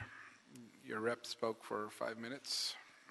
Good afternoon. I'm Chris Karikian. I'm the Senior Environmental Analyst with Meridian Consultants. To cut it short, the project lies within the South Coast Air Quality Management District. So SCA QMD, they recommend that you utilize the Cal EMOD computer land use emission software to assess air quality and GHG impacts. So the model takes into account the project description, the land uses, and a couple of construction assumptions such as export, duration, etc. The project also takes into account the regulatory measures that the project needs to abide by that is listed by South Coast, which includes Rule 403, fugitive dust, which limits the amount of particulate matter to leave the site, and also Rule 1113, architectural coating, which limits the VOC content, the VOC content in the district. As such, the updated memo, which shows the assumptions of the project, shows that construction and operation emissions are well below the SCA QMD thresholds, and also the GHG emissions are well below the screening thresholds. Thank you.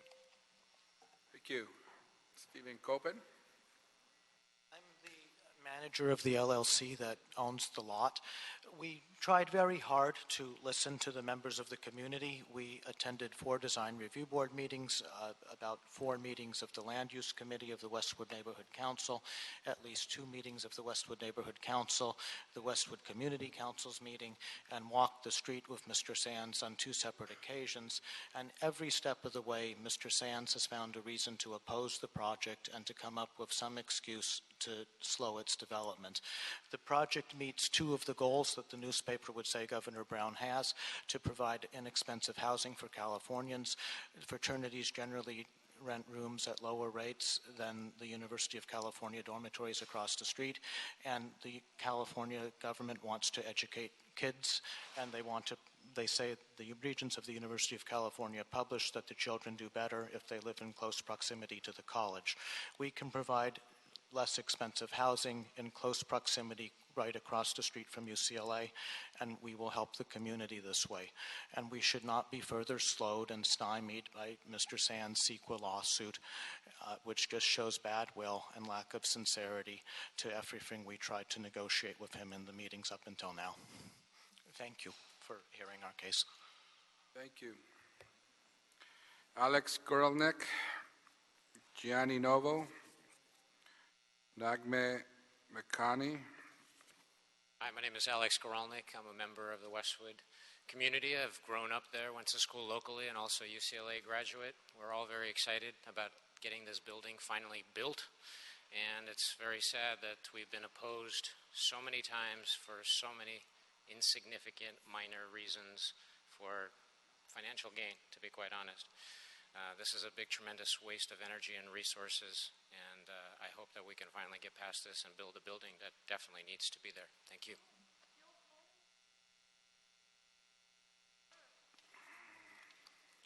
Hello, my name is Gianni. I'm in support of the development on 611 Gailey, the student housing project.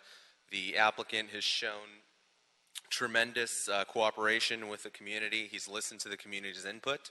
The property will also bring new supply of student housing for all the UCLA students, and I urge you guys to support the project. Thank you.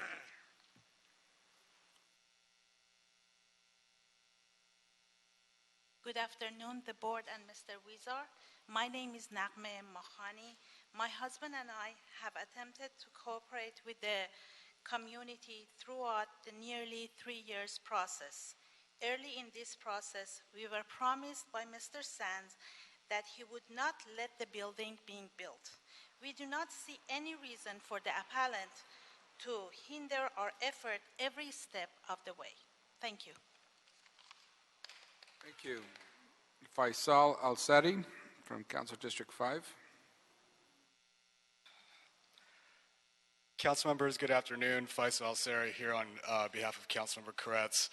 As a USC alum, I never thought I'd say this, but I am pleased today to support a new addition to UCLA's Fraternity Row. This project has been through over 2 years of community participation. It's involved significant community input, and it has changed throughout its process. To address the outstanding concerns that have been raised by some residents, mainly the outstanding concerns seem to be regarding an occupancy limit.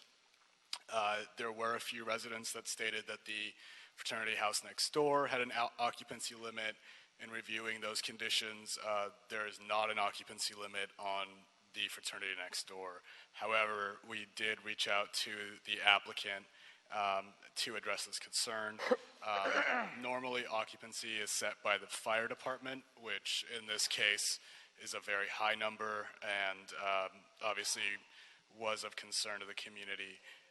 We are pleased that the applicant has agreed and has heard the community and has voluntarily agreed in good faith to set an occupancy limit as a maximum of 70 persons. While we hope that the actual number, and we believe that the actual number will be much less than this, this will address the concerns that have been raised. So with that, we ask you to deny the appeal, move this project forward, and thank you very much. Great, thank you. Can I ask a question for planning on this? The applicant has agreed voluntarily to cap at 70 occupants. That's not before us today, but should there be a vehicle by which to do that, how would the applicant go about and volunteer that 70 cap? Jonathan Hershey, Department of City Planning. Councilmember, you're correct. The applicant has made a good faith volunteered condition to cap their project at an occupancy of 70 persons. That, as a condition, is not appropriate under the environmental review appeal that's before you now. If the applicant wishes to make that more formalized and incorporate into any sort of decision-making processes, they can go ahead and directly contact the Office of Zoning Administration and inquire about modifying the terms of their grant. But as far as incorporating that occupancy cap as a part of this appeal would not be appropriate. Okay, but they could apply for sending a letter to the chief ZA or get some modifications on the granting. Yes, Councilman. Whatever approvals were given in the past, right? Okay. Well, that should be the vehicle there.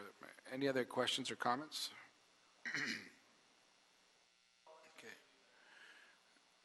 Based upon the testimony and CD5's testimony, we'll move to deny the appeal and sustain the West LA APC's approval of the MND for the project. Any objection? Yes. I think there were 4 additional findings that Mr. Hershey read into the record at the beginning of his presentation, and Mr. McDonald indicated that the MND was being revised. Okay, we'll incorporate those into the motion. Any objection? Seeing none, so ordered. Thank you. It's item 7. Item number 8.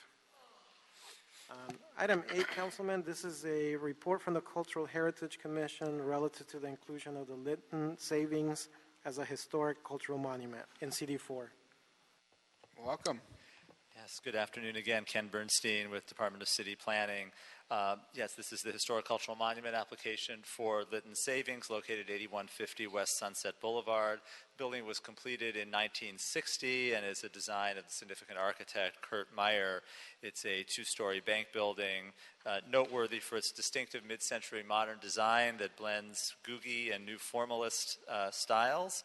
Its glass walls, travertine cladding, and distinctive zigzag folded plate roof. The Cultural Heritage Commission unanimously voted to declare the property as a historic cultural monument, making finding that it met 2 of the historic cultural monument findings. First, as an excellent early example of the transformative shift in early post-war bank design, and second, as an excellent example of mid-century modern bank architecture. I'm happy to take any questions. Thank you. We'll go to the applicant and the applicant rep, Edgar Kalatian.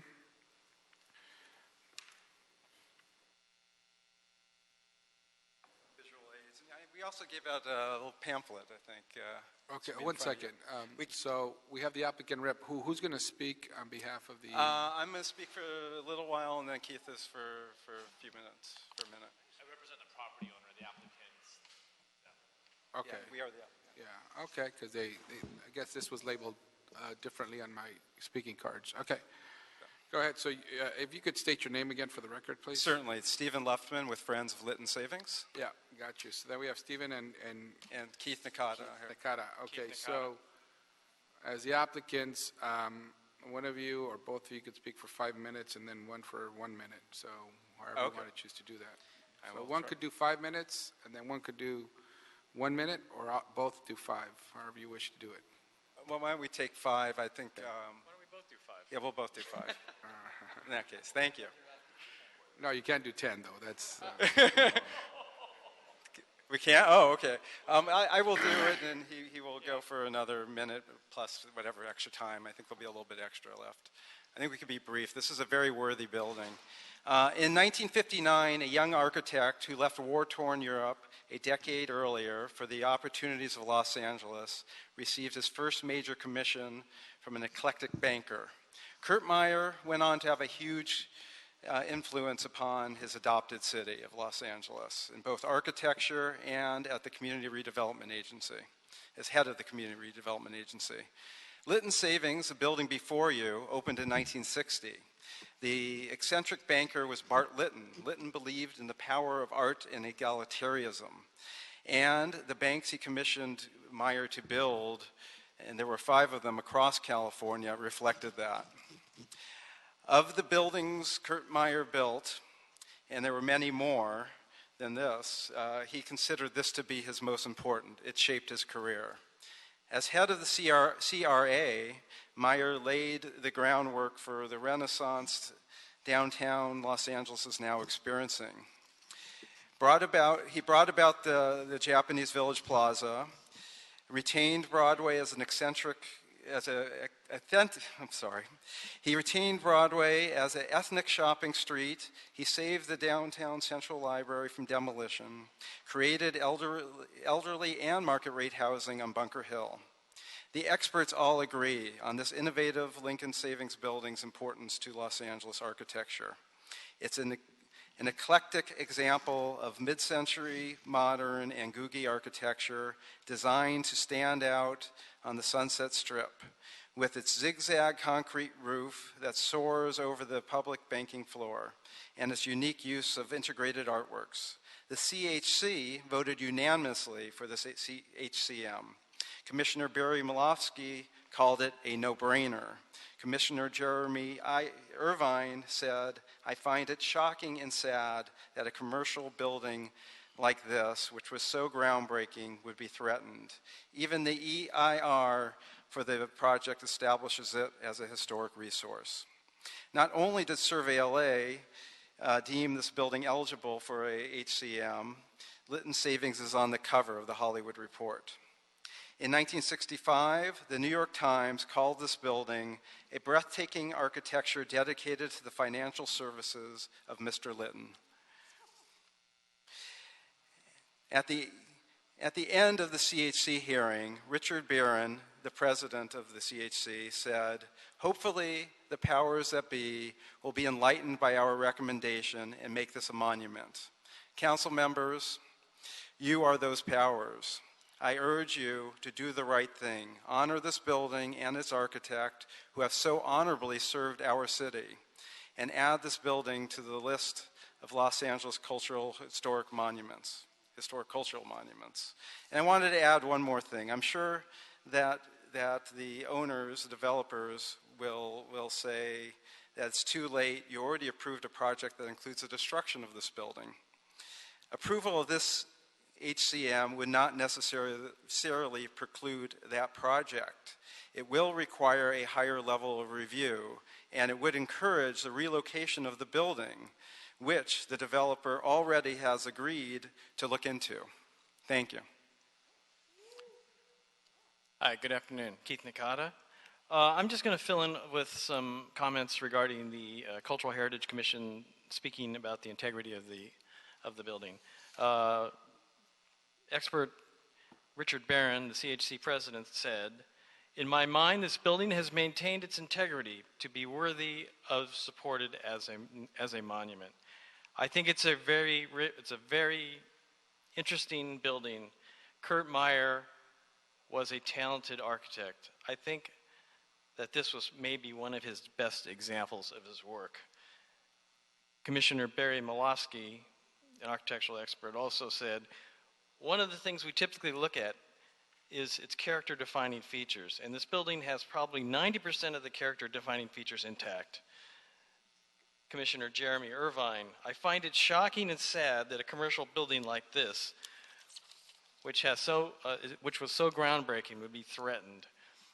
And I want to follow up with saying that Councilmember Rue has vigorously supported its nomination. Let's honor the work of architect Kurt Meyer and declare an HCM for this work, for his work, for the city, and civic contributions. We believe that a preservation-based solution is possible. Thank you. Thank you. Stephen and Keith just finished. Edgar Kalatian. As a property owner, is 2 minutes appropriate? Yes. No. What's our rule on that?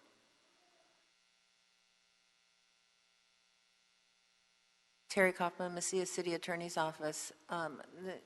You have rules for appellants and applicants on the 5 minutes.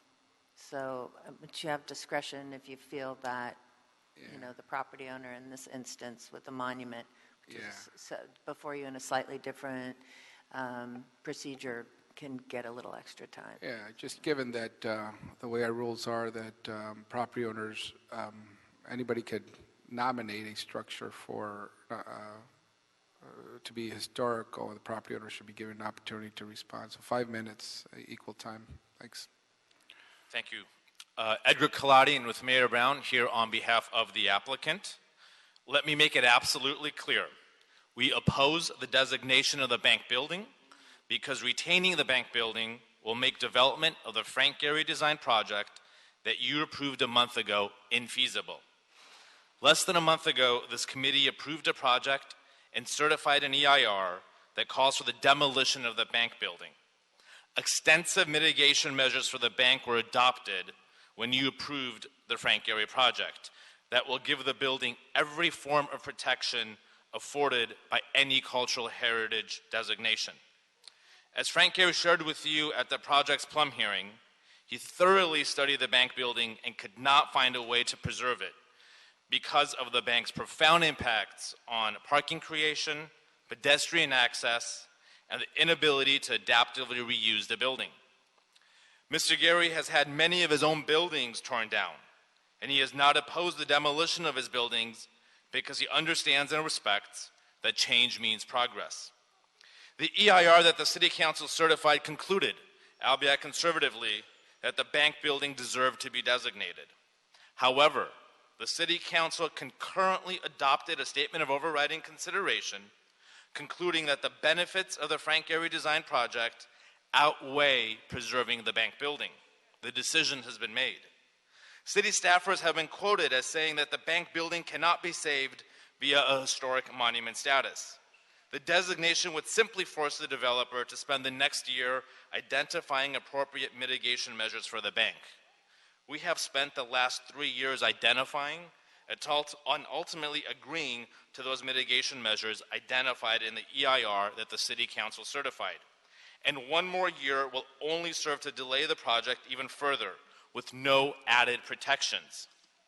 Now, what does designating the bank building mean from a practical perspective?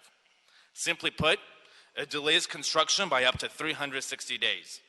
At the end of the day, consistent with the approved EIR, the building is going to be demolished or relocated. Whether it is demolished when we provide evidence to the city of our compliance with the mandatory mitigation measures, or 360 days from now, the building is not going to be there in 361 days. The purpose of the city's designation process is to provide the city time to see if a building can be preserved. The applicant said as much. Well, that decision has been made here. The building is not going to be preserved, certainly not at its current location. Finally, it should be noted that no one proposed designation when the project was first proposed in 2013. In fact, it wasn't until this year that the nomination was proposed, which clearly suggests that the applicants, which oppose the Gary project, are simply trying to use a designation process for the purpose of thwarting the project. The historic designation process should not be used for the purpose of thwarting development. That's not what the ordinance is intended for. We can all agree on the importance of historic preservation, and as part of the project, we went to painstaking levels to study and best understand the bank building. That said, how can we let the Cultural Heritage Commission be used as a roadblock to projects after the City Council has already approved them? Reverting fully approved projects back to the Office of Historic Resources sets a terrible precedent for the development process.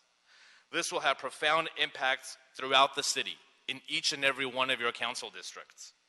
I urge you to reject this designation, as it would only seek to delay a process and vision this committee approved less than a month ago.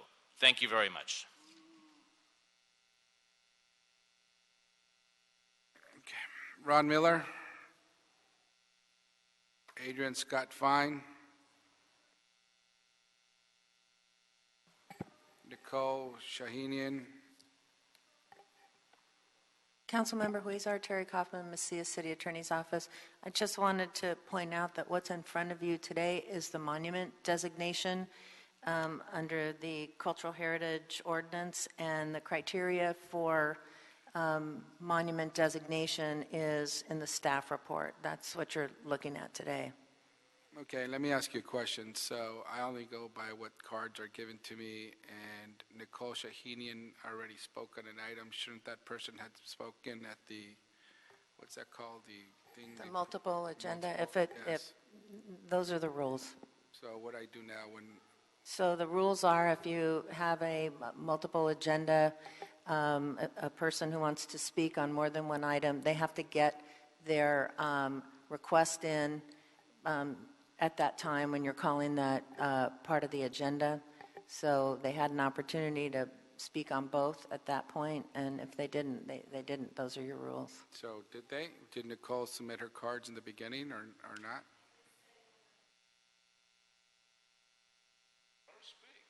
I'm sorry, 1 second, please. Can you come up? I didn't hear that. I'm sorry, I apologize.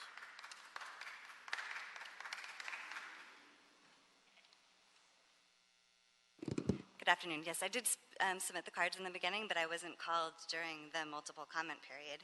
You Okay. called me under item 6. All right. Okay. So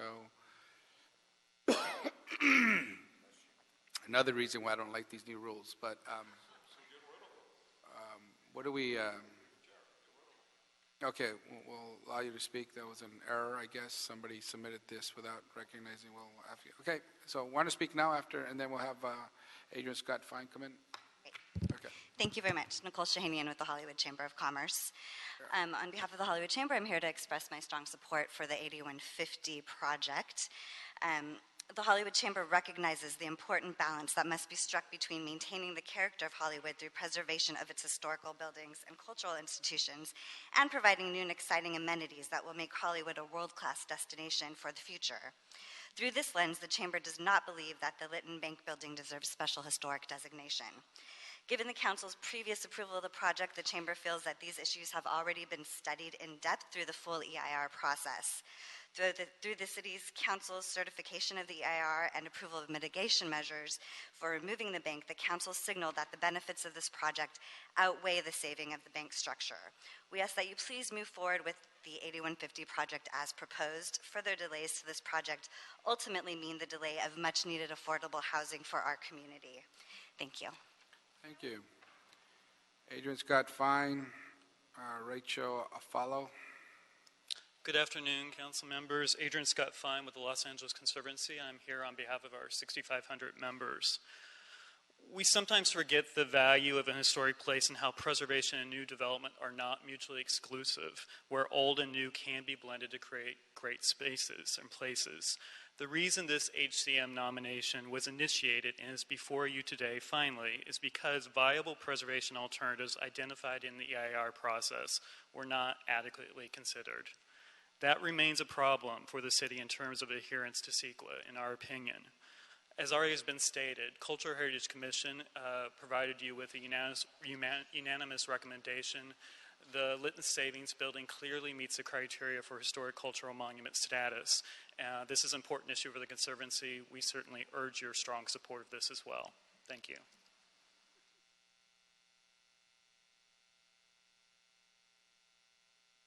Rachel Affello, Dominic Rodriguez. Good afternoon, Rachel Aflalo, a longtime resident of the Hollywood area. I'm here in favor of the Frank Gehry project. This site has already been approved for demolition. This is just another delay, an attempt to stall the project. The project will have a much needed low-income housing that's needed in our neighborhood. Lytton Savings is not worth preservation. Please reject the demolition. Thank you. I mean, please reject this designation. Thank you. Dominic Rodriguez, Roger Adams. Hello, my name is Dominic. This city needs to learn what is important to save and what is not worth the time, effort, and money. Capitol Records, the May Company, Century Plaza Hotel, Cinerama Dome, these are buildings worth preserving. This bank looks like every other mid-century modern bank and has lost its purpose for existence. It is not worthy of preservation. And I urge you to reject the designation.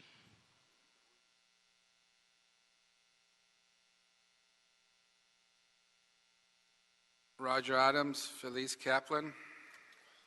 Hi, I'm Roger Adams, and I urge you to reject the designation of this asbestos-laden bank. That they've only come up with this to block this project. Nobody took notice of this bank before this. It's not really that significant. We have much better buildings to preserve. I applaud the committee that has preserved some of these buildings, some of our great theaters, but this building is certainly not an example of LA. They don't want to come here and see where people do their banking. It's taking up valuable real estate. I thank you very much. Excuse me, he keeps mumbling. Is there any way he could be quiet while I speak? Yes, thank you for that. It's not fair.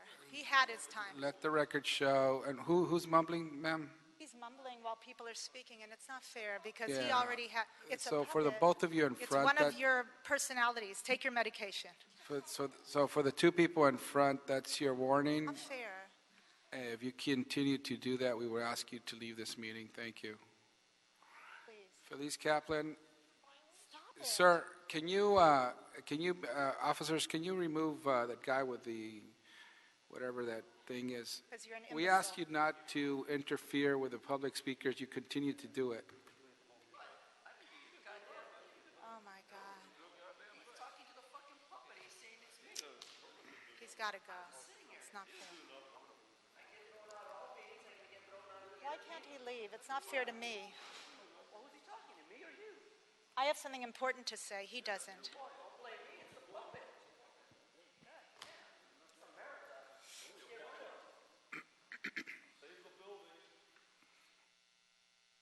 Thank you very much. Thank you. My name is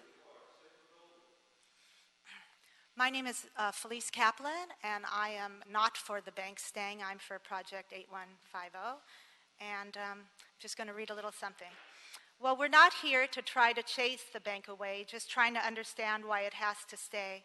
It's really not about the bank, if it should stay or go, because they would have done something a long time ago. They just don't want anything to do with Project 8150. It's nice if they truly care about this historical place, but do they really have to make it now such a big case? I remember beautiful restaurants and amazing clubs that have also been replaced, and they were far nicer, unbelievable, and older than this that I truly miss. I've been here my entire life, and I was born here and remember so much that is no longer there. The longer one lives, more changes you will see, And I'm so happy to see a Frank Gehry, and we hopefully can one day all agree. But soon there will be a phenomenal place and maybe put a smile on their face, which hopefully... Was the minute up? Oh, wait, I Okay, just want to your say one time is thing. up. And Frank Gehry isn't here today because he's actually at the White House getting a Medal of Freedom Award. He's not just a great architect, he's a fine and decent man. Kip Putnam. And then Chelsea Byers.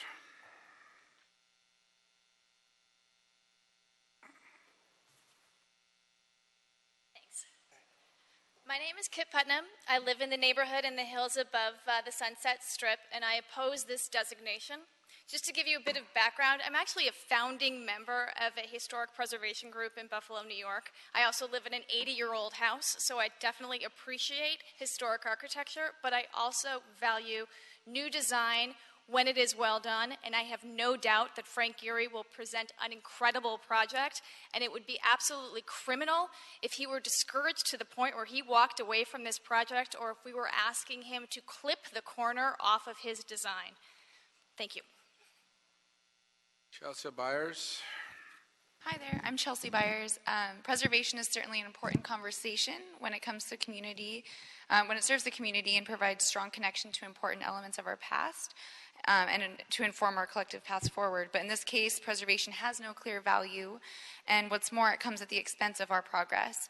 We stand to jeopardize an important stake in the future of Los Angeles, the Frank Gehry project, something that y'all have already improved. The irony of this historic designation should not be overlooked because its very creation came at the expense of valued history and connection to our past with the demolition of the Garden of Allah. I'm concerned and confused that as a community we would assign value to this old bank building, especially at the expense of much needed housing. Let's not diminish the value of historic designations by doling it out to projects that serve little purpose to our collective memory, refute decisions this council has already made, and hinder our paths forward. Thank you. Jim Kosker.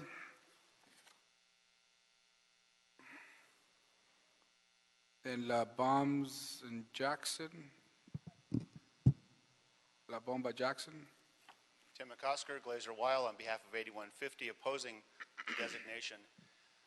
Preservation of our historic fabric is an important value, exceedingly important value, which is exactly why the EIR on the project analyzes building eligible, though not designated, and it's exactly why you certified an EIR with mitigation measures to make every attempt to preserve elements, the art on the building, and to look at opportunities for relocating the building. You did that in your certified EIR, and yet you hear from the Conservancy today that their statement is that you had an inadequate EIR. Do not buy into the argument that you had an inadequate EIR. It was adequate.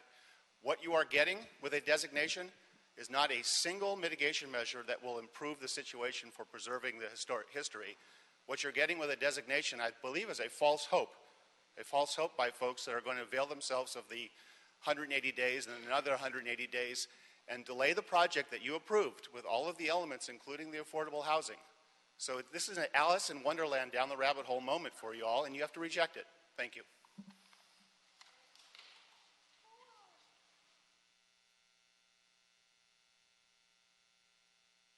Yeah, I'm La Bomba Jackson, and I oppose the designation for, the main reason is the bank is there, it's not being used, there's space that can be used for affordable housing that we're going to have once the building goes through. So that's what I want to say is I'm not with it, and we want to make sure that we get the affordable housing that is due for the city of Los Angeles. Rory Barish. Jonathan Anderson.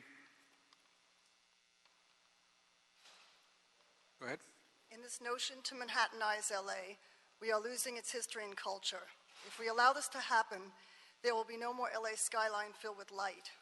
No more iconic Googie architecture like Norm's, Johnny's Coffee Shop, the 76 Station in Beverly Hills, or the classic Lytton Savings with its signature concrete zigzag roof. No Schindlers, no Neutras, no Lautners, which are the heart and soul of LA. It's possible to have growth and modernization and to blend the two seamlessly. Wallace Annenberg preserved the Italian Renaissance-style post office and artfully juxtaposed it with Zoltan Poly's masterpiece. She also preserved the Marion Davies home in Santa Monica, while adding new structures to the property. Old and new can coexist, and she did it brilliantly. Modern Masters Award winner and architect Kurt Meyer deserves respect. Lytton needs to be preserved. Demolishing Lytton is not an unavoidable impact. This is a false statement. There are alternatives that work, but Townscape rejected them. Recommend this to be a historical cultural monument. Listen to the experts of the CHC. Jonathan Anderson, Karen Smalley. Thank you. I live at Norton and Crescent Heights between Santa Monica and Fountain, where the proposed project is going to be built for the Frank Gehry project. This is ridiculous. You guys clearly seem bored by it anyway. I don't know why you're wasting your time and your energy on making this designation happen. Let's be real. If this is 50 years from now, are we going to talk about preserving a Starbucks or a Chevron or a McDonald's? This is a bank that's been remodeled over numerous times in the last 50 years. It looks like a Chase Bank. It's a Chase Bank. It doesn't really need to be there anymore as a Hail Mary opportunity for the people against the Frank Gehry project. That's all this designation really is. It's already been deemed worthy for demolition, and this example right now is just possibly preventing the process from happening. The Garden of Allah, what was on this property before this bank, that deserved preserving. And this bank replaced it, and now it's really just unnecessary to be designed as a historical landmark. And let's all move forward and look forward to the Frank Gehry project that's going to be built there. Thank you for your time. Reject this. Karen Smalley, Henry Bullock. Good afternoon, council members. I was going to speak only on the incredible architecture and the cultural history of this bank in honor of Kurt Meyer and Bart Lytton.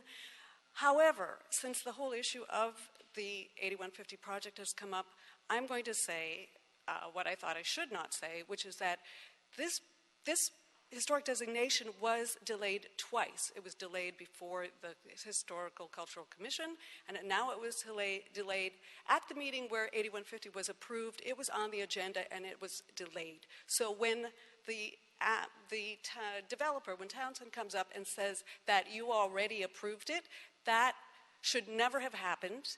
It was in the EIR that this should be considered as a historic monument, and it was chosen by someone to delay that. It is completely inappropriate that the historical cultural designation is linked now with the demolition of the building and with Frank Gehry. It should be considered on its own merit, which it substantially has been proven to be worthy of.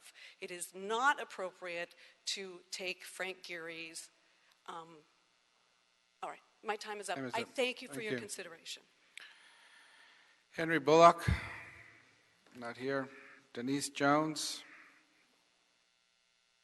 not here. Lynn Russell. And then finally, Julia Duncan from Council District 4.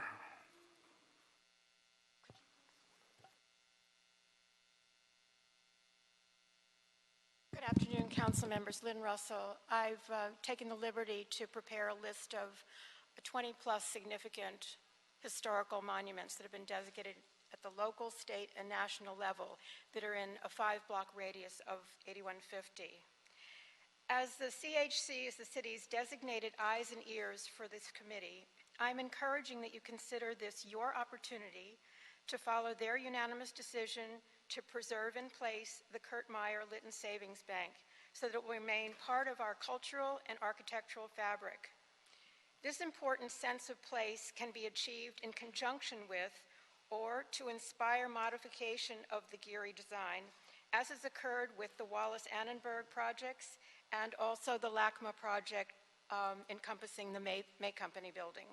This project has a long road ahead of it with multiple legal challenges. I request that you err on the side of caution and reason and grant the Lytton Savings its rightful place in the historic fabric of the area and to give Mr. Gehry an opportunity to include it in his ultimate project. Thank you very much.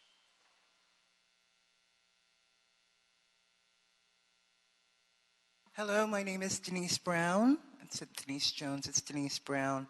And Ms. Brown, did you fill out a card? Or did I call you? Yes, they filled out one for me. I think they put the wrong last name. Okay, so we'll change so you're, instead of Brown, Denise not Jones, it should Jones. be Denise Brown. Okay. Yes. In 1905, a young actress named Alla Natsimova came over from Russia and became an actress.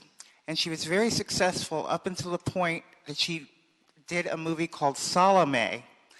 And Salome was a wonderful movie. It was a silent, but the problem was she was 45 years old playing a 17-year-old girl. And that didn't go over so well with the public, and she became a laughingstock.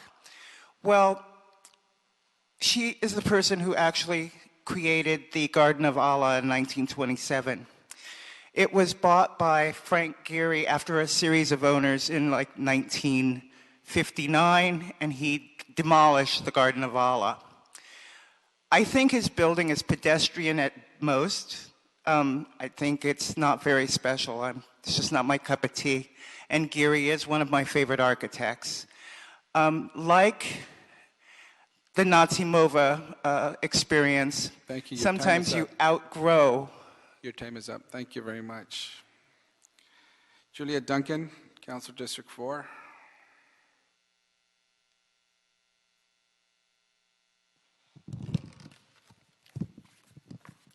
Good afternoon, council members. Julia Duncan, council member David Rue's office.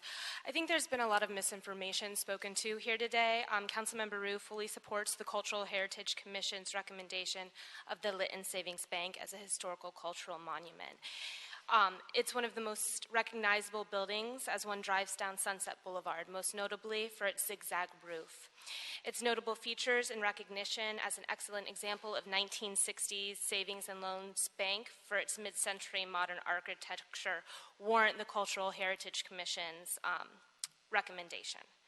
We encourage the owner of the property to work with due diligence and adhering to the options delineated in the EIR and respect to the preservation of the bank. The EIR fully evaluated the bank as a potential historical monument, as well as potential preservation options, so there should be absolutely no issue with this designation. Preservation is not limited to integration. There are other alternatives that were fully evaluated in the EIR, and I think that some of the arguments against it are simply a false argument. The recommendation for designation is based on an objective evaluation of criteria, and the litmus test for that criteria has been met with this bank. Thank you so much. Thank you. Are there any questions or comments? Mr. Price? Turn on, yeah. Thanks for this presentation. I guess a few weeks ago we had this discussion, and I thought that we had reached some accommodation between the developer and the community. But I do have a few questions. Maybe the developer can come back up. Just curious, if the building is designated today, what sort of additional restrictions would that place on the project? What kind of restrictions would it place on the project that we've already approved for the site? We approved it now. Now, if we come back and include this historical designation, what's the... So the EIR that the City Council certified, that included a project that identified demolition of the bank building, includes a number of mitigation measures, including taking photos of the existing building to certain historic standards, to preserving a couple of historic windows that are part of the building, and also to look at relocating the building. Those are mitigation measures that, regardless of designation, we must comply with. By designating the building, we add nothing to that. The designation would simply ask us to look at relocating the building. It's just, frankly, just bureaucracy. It adds nothing and no increase in likelihood of preserving the building. All right, thank you. Other questions? Okay. Any motions to make? Yeah, in looking at this, quite frankly, it is very confusing. And I don't recall, since I've certainly been a member of Plum, ever approving a project coming through Plum, then council, then back here after the approval of a project for a historic designation on that same project, or not on the project itself, but a building on that same site. It seems like that should have come first, but it didn't. And so I still have a lot of questions that I'd like to ask, and I'd like to do some additional research. I'd like to make a recommendation and a motion, and if I can get a second, I'd appreciate it, to send this to the full city council without a recommendation at this time from this committee. Okay. Is there a second on that? I'll second that. Second by Mr. Price. Okay. Any other questions or comments? Any objections to that? Seeing none, so ordered. Okay. When is this in full council? Clerk would. The 7th. Pardon me? December 7th. December 7th. Okay, thank you. All righty, what's next on our agenda? You concluded the agenda, Council. No, I think we have public comment, right? Yes. Yeah. General public comment? Wayne? Not here.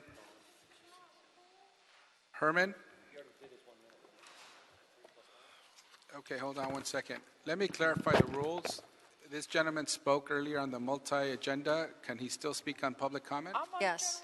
Okay. Yes, you can either do it, I mean, one way to do it is the way it's called out in the agenda, where someone on multiple items would get 2 minutes, and then they'd get another minute for public comment at that time. But since you selected to have public comment at the end, they still get their minute on Okay, let me general ask you public another comment. question. When we continuously move people from this meeting for disruption, after a certain number of disruptions, can we just ban them from coming to this committee meeting? I don't believe so. Can you report that back, on that, I'll please? look at it. Okay, thank you. Herman? Well, you heard it. The racist is trying to keep us out of public Sir, meetings. Herman, yes, hold sir. this time, please. Anything having to do with land use or planning, that's the subject of this I'm committee. getting Please speak to into those my items. subject, and the subject deals with housing. You fools can't even come up to agreements. You're making up rules as you're making up the agenda. So Dawson and all you turkeys, get your shit together and put the HHH to work. Otherwise, we have veterans and their families in the streets, you bunch of morons. And that's the reason why we come here to protest. We're protecting our First Amendment to speak out loud against the machine. So if you don't got grease on it, fool, you don't know the rules, fool, so you fuck up. So stop kicking people out of meetings. Stop threatening people out of meetings. On behalf of public interest to all you fucking turkeys on Plum, fuck all of you. On behalf of the American people, let's make America great. Fuck you and plummet, bastards. Mickey Jackson?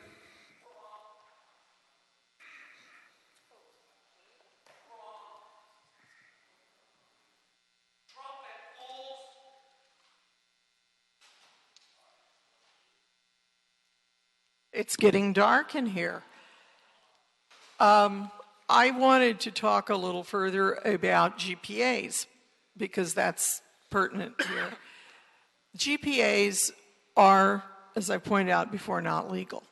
They're not legal because of the charter. The charter is the constitution of the city. And as such, it requires more to change it. We don't just change the constitution of the country willy-nilly every time somebody comes along and wants to do one or two things. And we shouldn't do this to our charter. It can come back to haunt us. We can be creating a Swiss cheese charter that, oh boy, you know, that guy who's given me that big contribution, he got what he wanted, so there's more coming. That little bit of glee and happiness can give way to a lot of unhappiness when weakening the charter like Your this time is up, madam. comes home to roost. Your time is up. Thank you. Any other items on the agenda? No, Council. Okay, that concludes this meeting. Thank you. You guys. Can I ask the city clerk to please, when we have our next plum meeting, to make sure we have sufficient lighting in here? It's pretty hard to read our documents. Thank you.